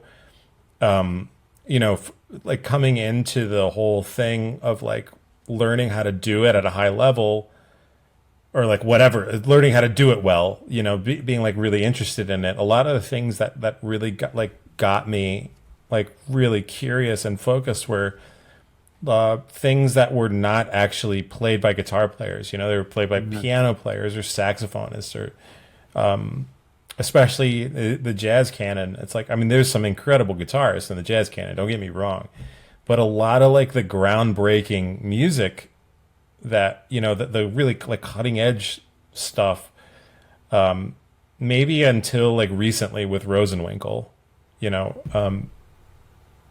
maybe, around the 2000s, you could kind of make an argument for Rosenwinkel like playing linguistically in a way that was like, pushing the language forward. But other than that, since Charlie Christian, Charlie Christian was this musician that pushed the guys who came up with bebop into bebop rhythmically. With this eighth note propulsion, this kind of angularity and syncopation and nuance in the eighth note line, and harmonic descriptiveness in the eighth note line, but like still a melodic shape and sense. He was the kind of like the cat for them. And then since then, it's like there's this historical period where it's mostly like saxophonists, pianists, and like that are like pushing the language forward. Everybody talks about Bird, Charlie Parker. Obviously, he was one of those guys. And then moving forward, Train, was another saxophonist, and but like after that Brecker, and then maybe after that like Mark Turner, and I'm probably missing. When you start naming names, it's always a hard thing. Tough. But like, getting into this point of like the guitar. I play the guitar, but most of the music that I've studied for a long time was not like guitar players. In terms of the way that the music was organized. And that has been and then when I was coming up too, there was this guy who's like famous now. I think we're the same age, but speaking about like cats that like are doing it, Julian Lodge. I think we were both born in 88. Maybe he was even born in 89. But he is this amazing guitarist, and he sounds like a guitarist. Like the things that he plays are somehow nobody else plays like that, but they're also somehow like so idiomatic to the instrument. And that's something that I've been thinking about lately too, because a lot of like what I try to do and the way that I hear is just a function of the way that I've developed, is like not idiomatic. And that thing, that Holdsworthy kind of thing, because it comes out of the Train thing, it really resonates with me. And it's in some ways you could make maybe an argument that his thing is, shapy and guitar-y in certain ways, but it's certainly not in the way that Julian's playing is. Julian will play like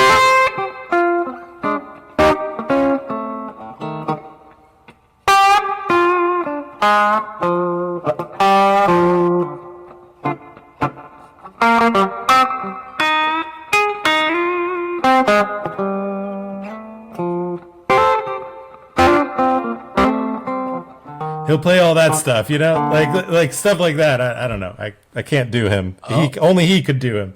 Yeah, I love that. But it's like it's like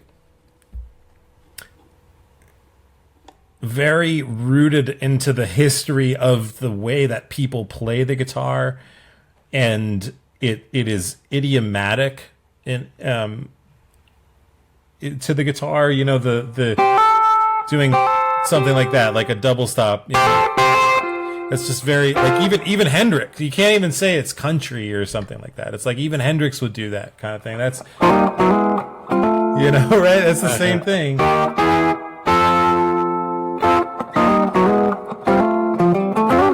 That kind of stuff, you know, that's like to me, that's like idiomatic guitar-y. That's Hendrix's flavor on that bluesy country thing. But Julian has that, you know, and that's something that I wouldn't say I consciously avoided it, but it was something that when I heard him doing like what he's doing, especially when he started to play with the telly, it was like, I was just like, oh yeah, like I had neglected like all of that. Yeah. know? Like, I totally like just, you know, and you know, then start to kind of get back into that. And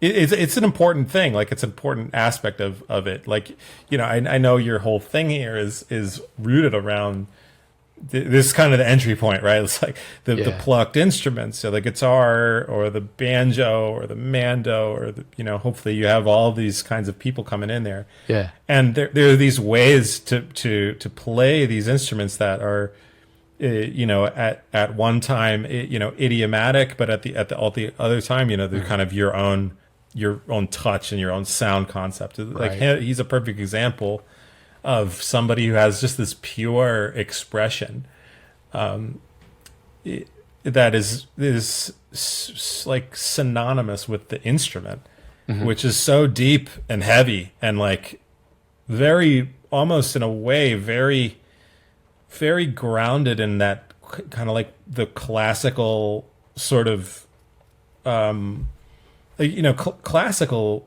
musicians or what we call, you know, classical musicians are kind of like that in a sense, right? Like just so masters of their instrument, and what they can do is idiomatic to their instrument. And so much of what I've tried to doing and struggling is like, yeah, go ahead. Can you explain like what you said something about being unidiomatic? Like the way you play. Can you explain what that means, or give an example? I'll totally like, I mean, so like let's say like I'm thinking about this. This is a tune called Invitation. I might like want to play something like this.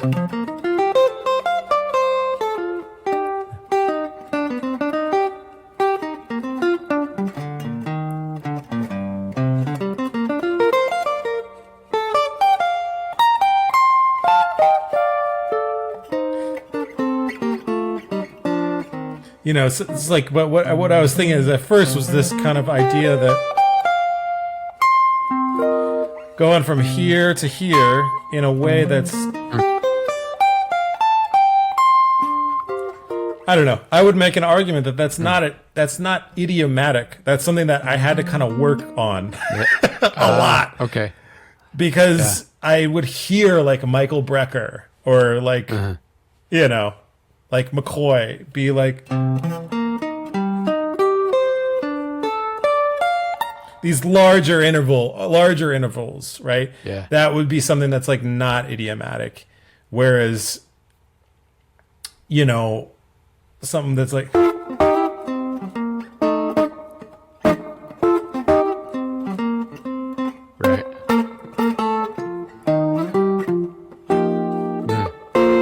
all of that is like just like right there, you know, this, especially this thing.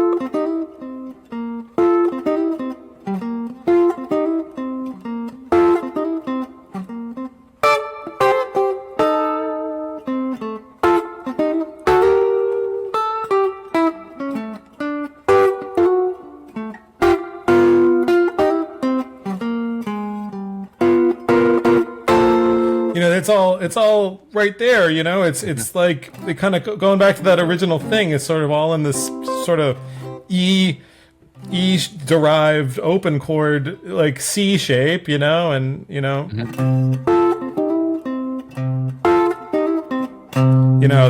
it's what's more natural than that. It's like written for the guitar, Yeah. Yeah. You know what I mean? It just lays well. Can you play in the same style but in that unidiomatic way? Yeah, absolutely. Yeah. So if I was gonna go like 2, 3, 4.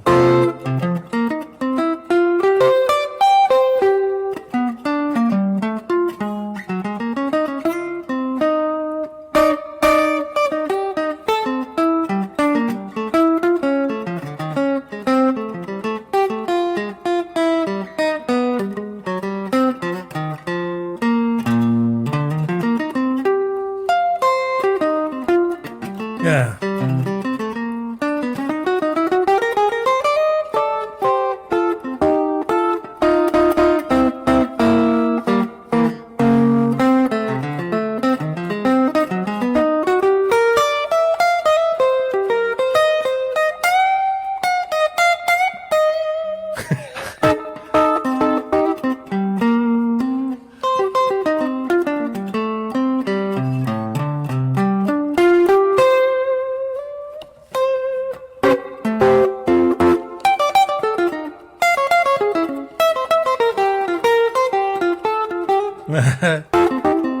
Whatever, you see what I mean?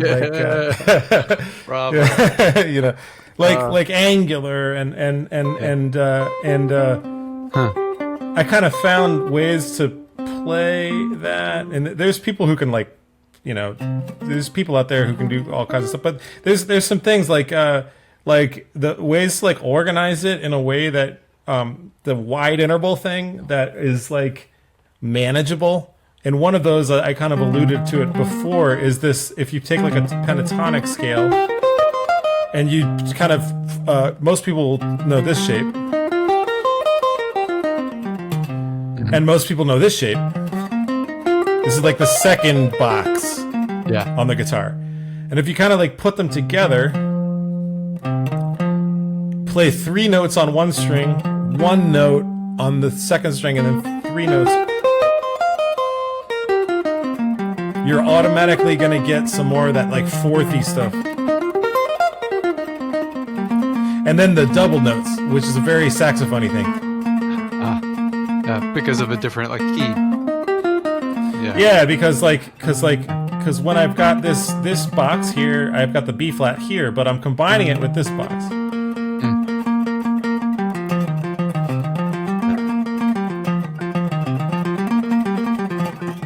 So now I'm getting into the physical thing, right? Yeah. Right? Yeah. But I'm getting into the organizational thing, whereas I'm like using it over blues. And then roping back into that like sort of spirituality, like phrasing is like, what? How am I going to do it?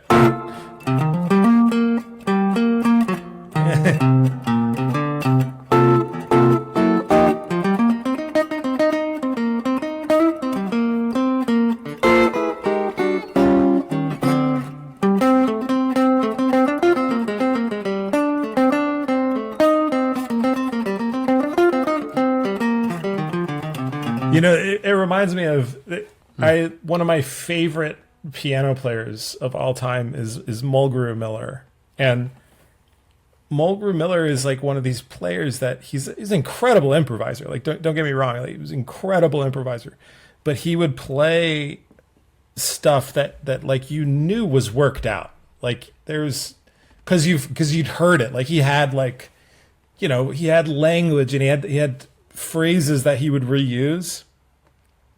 But the way that he would play it was like, in a way, the way that he would place it on a form, it was like still fresh and surprising and inevitable all at the same time. You'd be surprised, but it has this feeling of inevitability. And so when I'm doing stuff like that, like I'm kind of forcing it in there, but I'm always thinking about like Mulgrew in that way of like, I'm forcing something in there. So it's like, am I like improvising? I don't know. This is like gets into a really weird kind of gray area of like, do you pre-plan, or do you play like licks, or what do you do?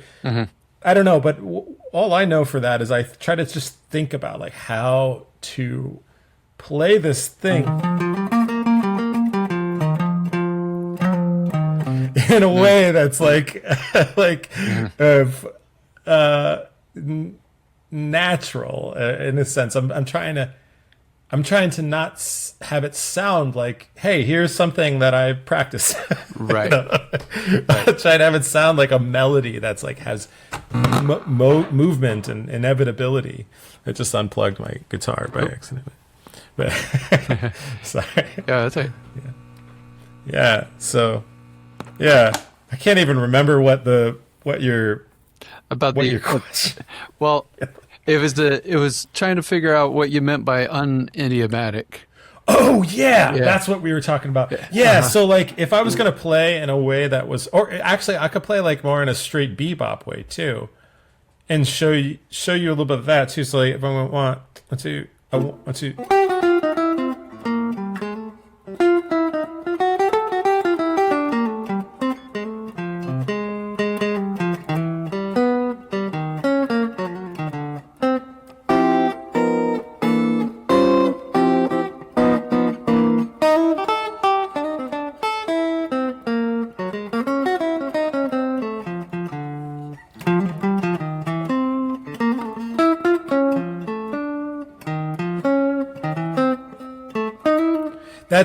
That to me is more, it's not necessarily idiomatic to the guitar, but it's like more based on language that was developed in this kind of collective, cohesive, melting pot, boiling pot that was like Harlem in jam sessions in the 1940s.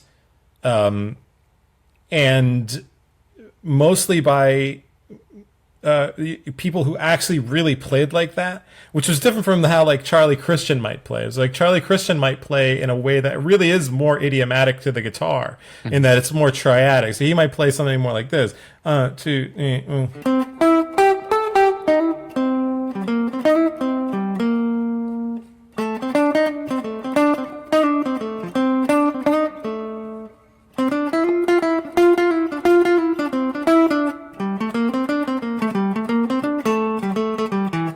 So he's playing like more triads that lay on the guitar, and like scales, and some like chromaticism in there, like that kind of lays, a little bit more on the guitar. Whereas when you get into bebop, you get these like kind of weird, like larger interval leaps,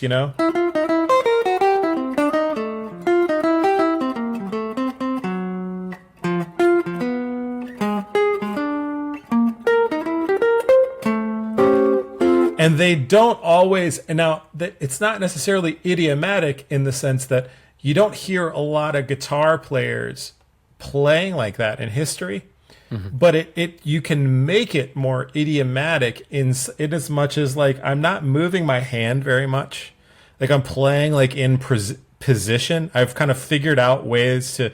I haven't worked any of that out. I didn't know what I was going to play, but I'm kind of playing in these scale shapes. So it's into the idiom of the guitar, even though it's like not idiomatic to the guitar in as much as it was like written for a guitar or written by a guitar player. But it's like you can put stuff like that on the guitar in a way that lays pretty well and work out like your right hand and left hand coordination, whether you're playing legato or not or whatever. There's ways where you can make it lay.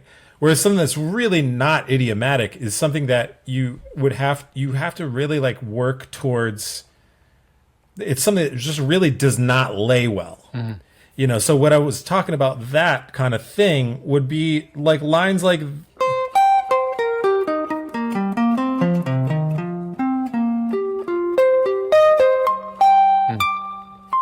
stuff that I would hear like something maybe like Keith Jarrett doing.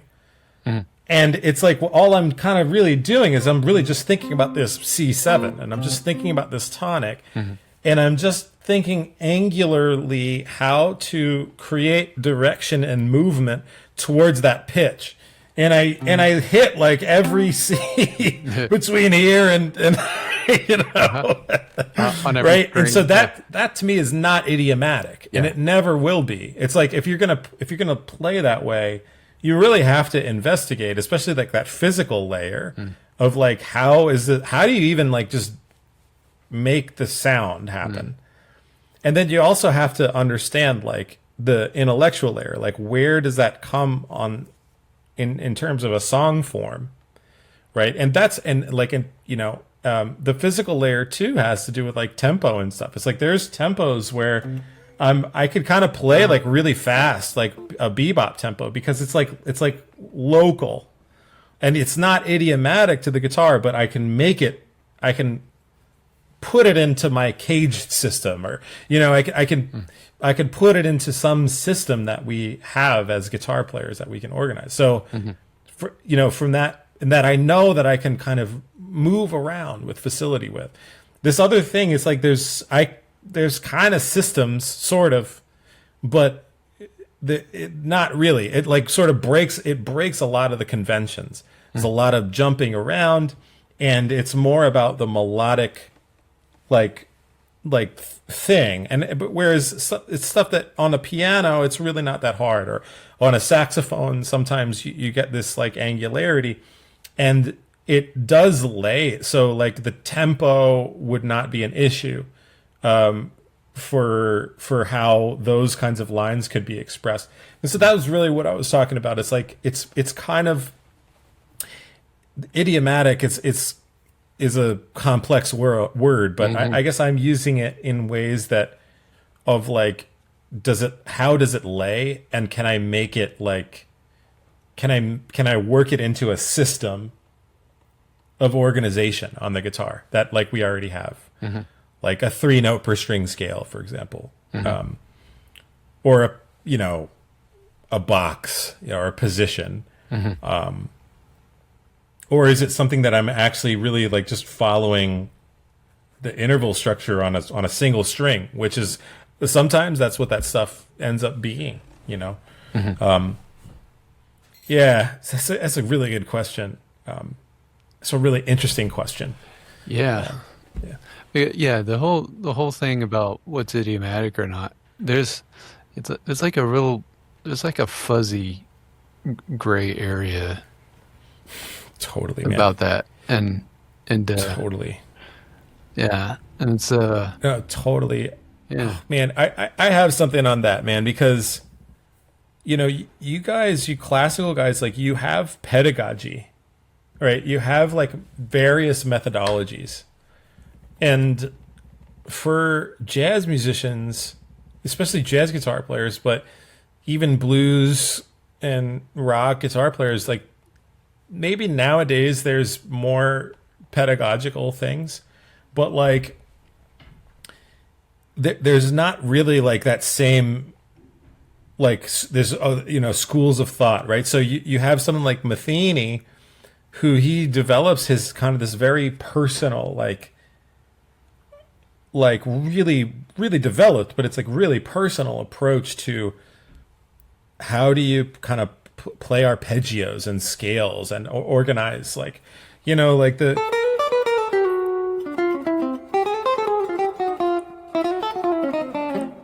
like there's things that he does that's like this,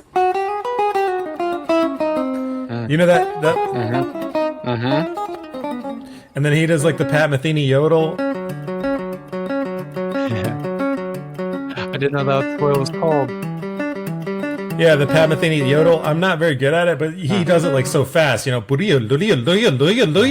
he's kind of doing like a saxophone-y thing, but it's like he's figured out, and it's what it is. It'll be like, I think this is how he does it. He's like pick, pick, pick, and then he hammers on from nowhere. And then this line is,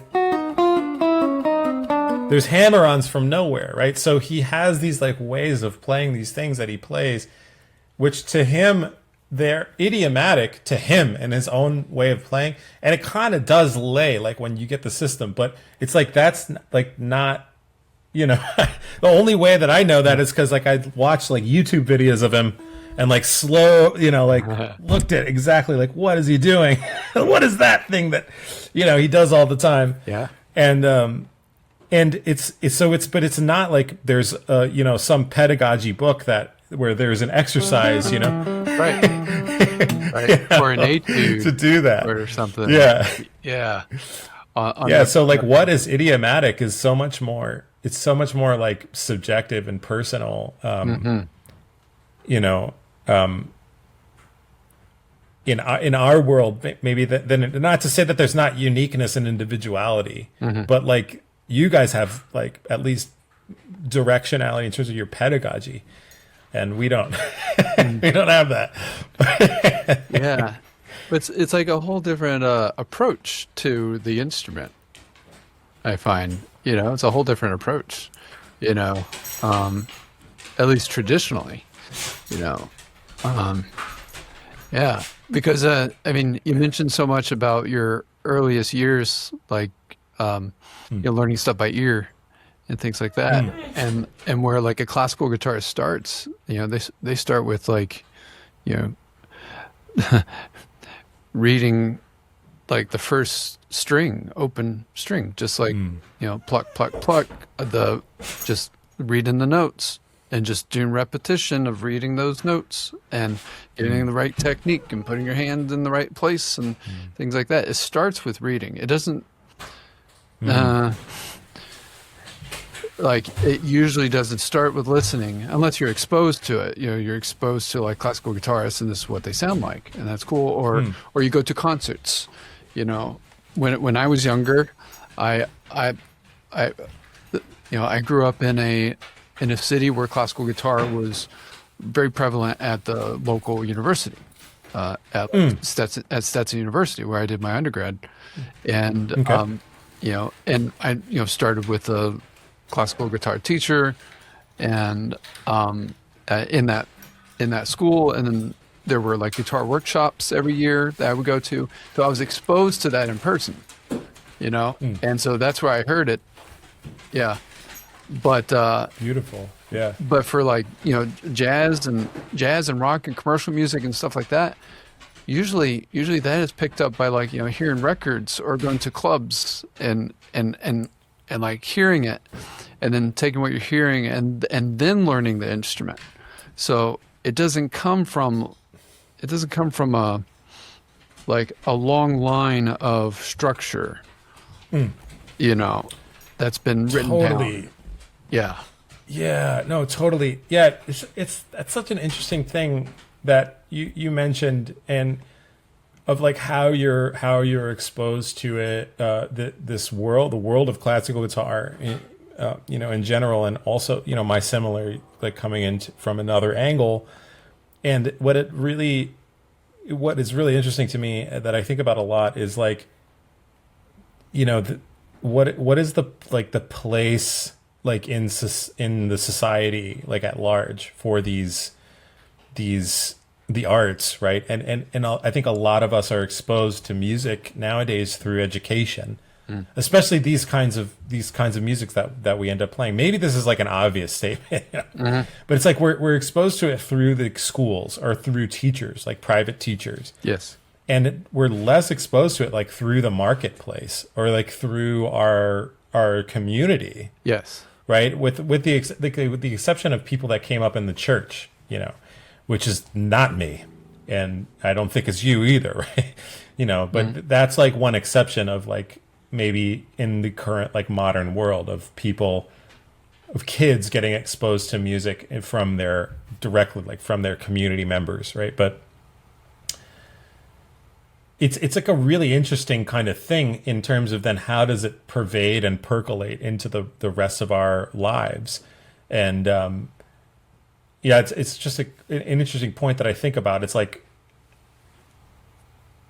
it leads to this other question of kind of like how can we or what sort of is the purpose of what we're what we're doing, like, you know, and how can we share it appropriately, you know, which is really an important thing about like what you're doing with this, you know, doing a podcast is a great, you know, kind of modern way to get people exposed, you know, to something. But the point is that they're not being exposed to it by the marketplace, or they're not being exposed to it by their communities, you know, which is like, you know, it's like really interesting to think about, like, because we dedicate so much of our lives to it, you know. Yeah, because we're in it.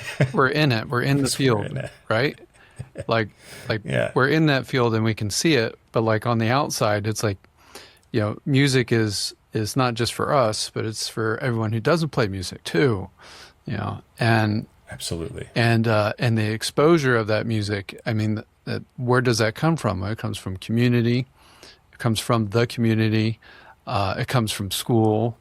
You know, it comes from, you know, the internet, you know, finding it online and stuff, you know. But there's a friction now about the internet, you know.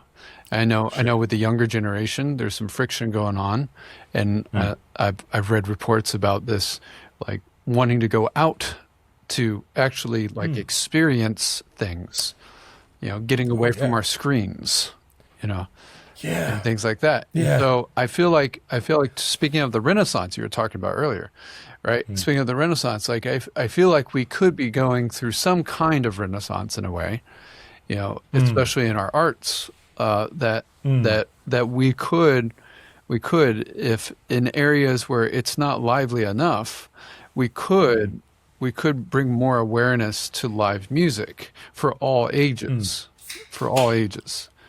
you know. Absolutely.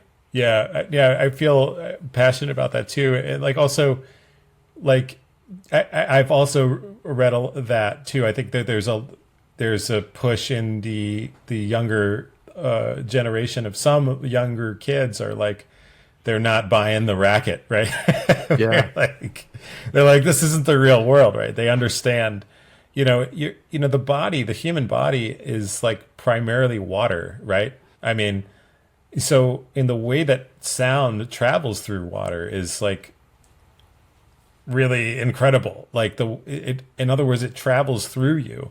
And so I think it is a visceral experience for somebody who's only ever experienced music, you know, from something like this, when they actually somehow get into a room, and they feel, you know, they feel I took my kids to see Peter Bernstein with Mike Ledon, an incredible organist, and he had a B3 that he rented, and it's just like, you know, just because I wanted them to feel the organ, you know, and it was so cool, you know, and so I think that you're right. Like maybe so. I don't have as much optimism that, you know, the market powers are gonna, like, you know, bend over so quickly in. But it is something that is something that we can do, is you know, organize in terms of like smaller like smaller kind of concerts, local concerts, and make them like available and affordable to people, you know, just in the local community. I mean, that's something that some local communities do really well.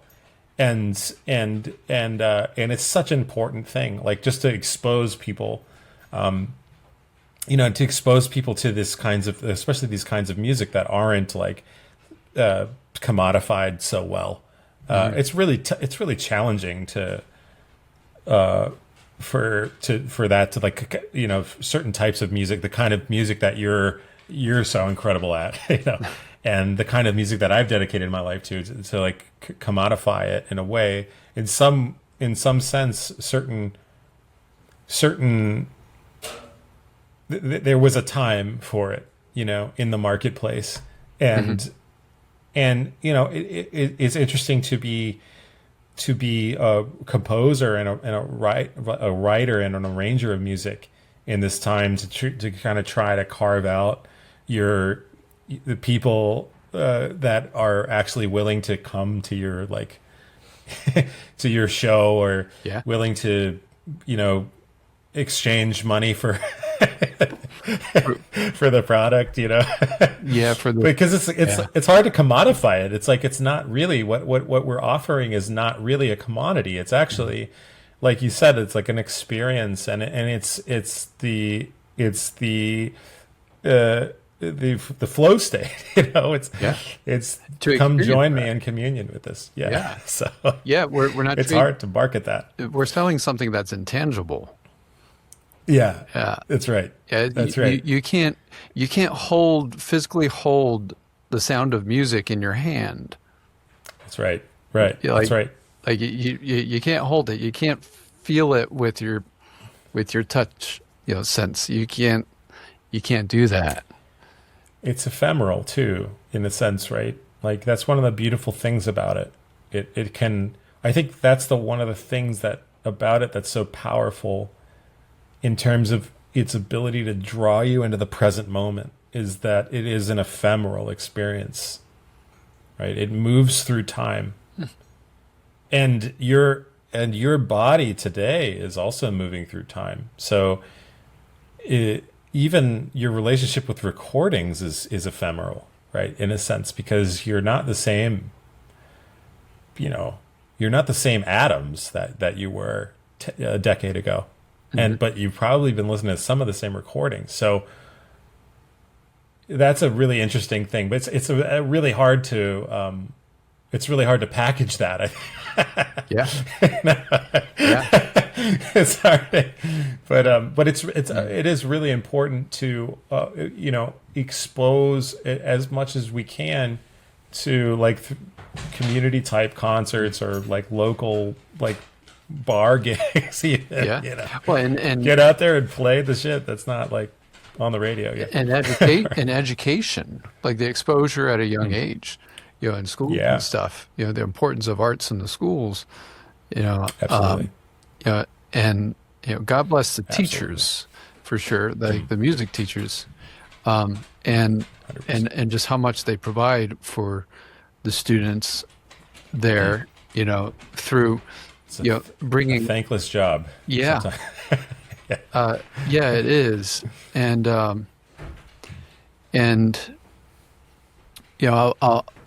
just say briefly, I had a couple years of experience I told you about, and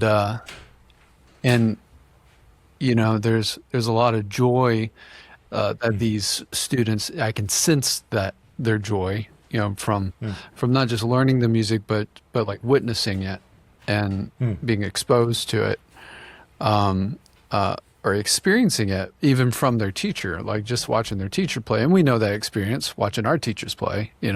Absolutely. There's something really special about that. And then you have like a guest. If you have a guest at a school, that's another experience for them. And all these like little kind of droplets of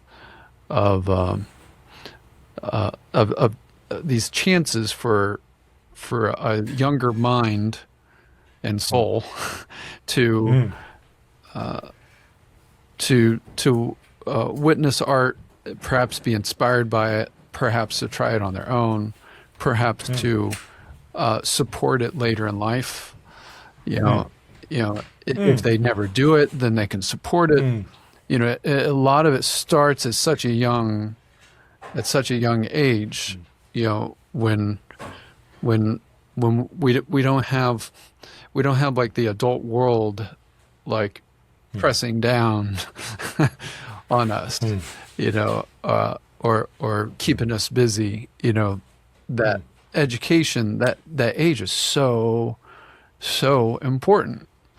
Absolutely. Yeah, for our music and for them and our community and society and just us as humans, and it's so absolutely important.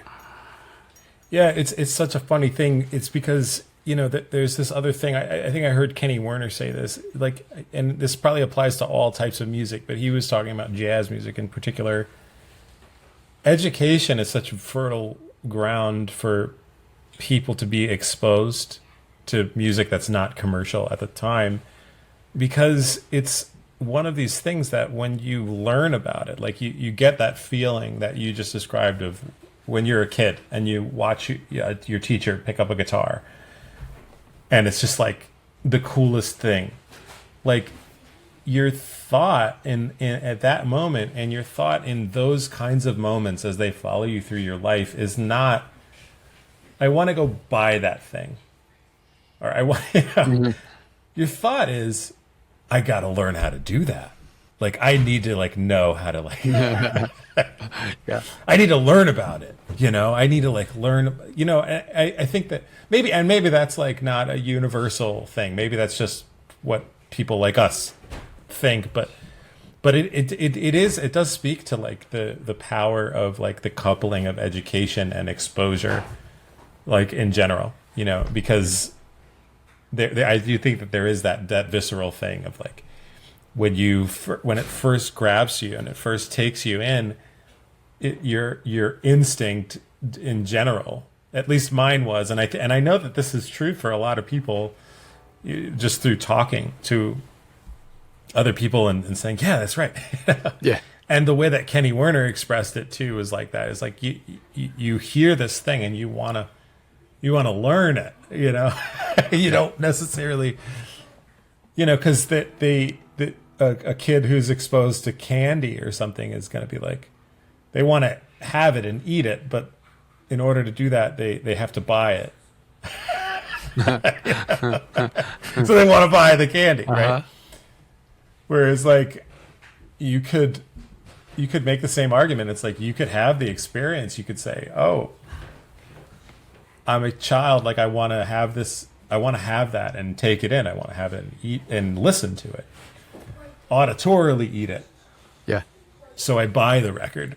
But that's not what happens. It's like I want to learn how to like make that. A kid doesn't eat an M&M and say I want to be a chocolatier. Yeah. Or I want to make M&Ms. Yeah. They want to take in more of it. But this is something actually that's kind of palpable. Yeah. Mm-hmm. So. Yeah. Yeah, man. Yeah.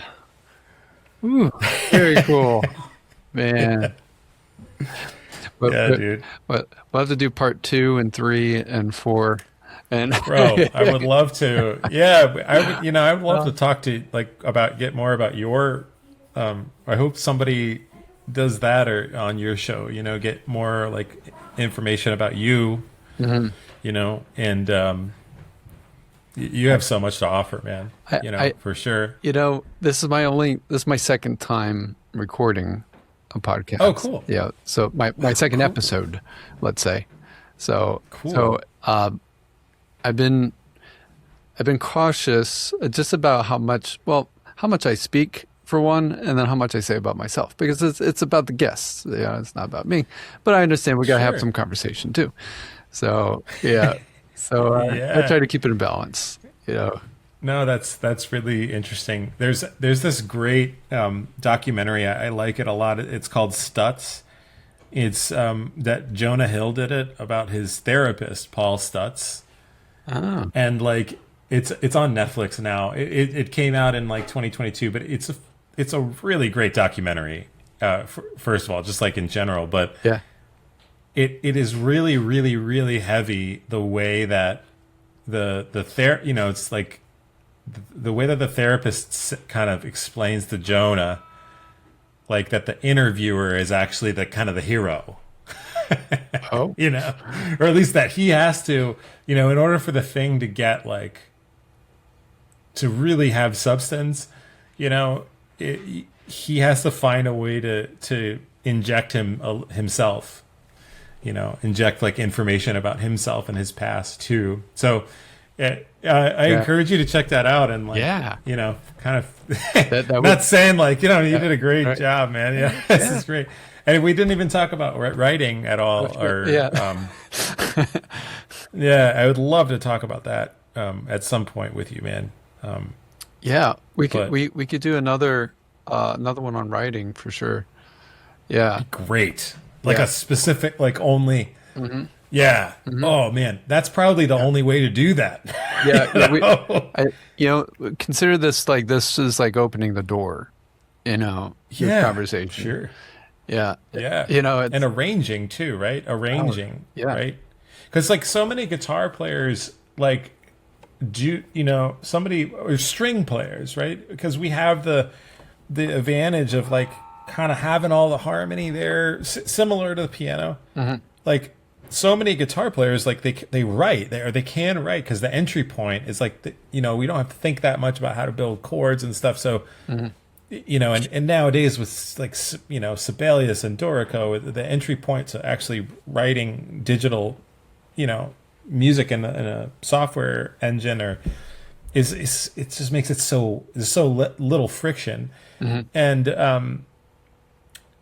it might be an interesting thing, to have that like an arranger track, and in particular like an arranger track, right? Like. And a composer track too, composition is very rich area because like you were kind of you were showing me, I guess it's the only other episode, but you were that was really powerful, the way that you guys talked about the way to like write for a specific person on the guitar. Yeah. And that the composer coming over, or the guitarist going over to the composers and collaborating, like working that, together. That whole Yeah. there's there's the guitar stuff, but then there's also just the world of like composition, like the world of music that you can play on the guitar that's not necessarily written for the guitar. Yeah. So that's really fertile too, and it's hard to like cram it all in. Yeah, it is. It is. Yeah. And I'd love to talk more on that. And it's interesting. I guess this is the first experience, and it's only the second episode, but it's the first experience where I feel like we need more time. And oh yeah. And but not saying that I didn't need more time with the first one, but yeah.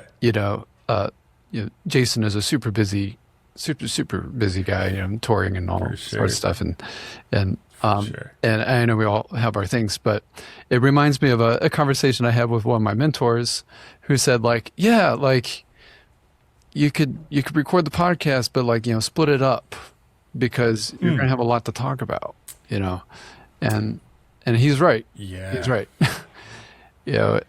Absolutely. To cover this world, and also I see it too.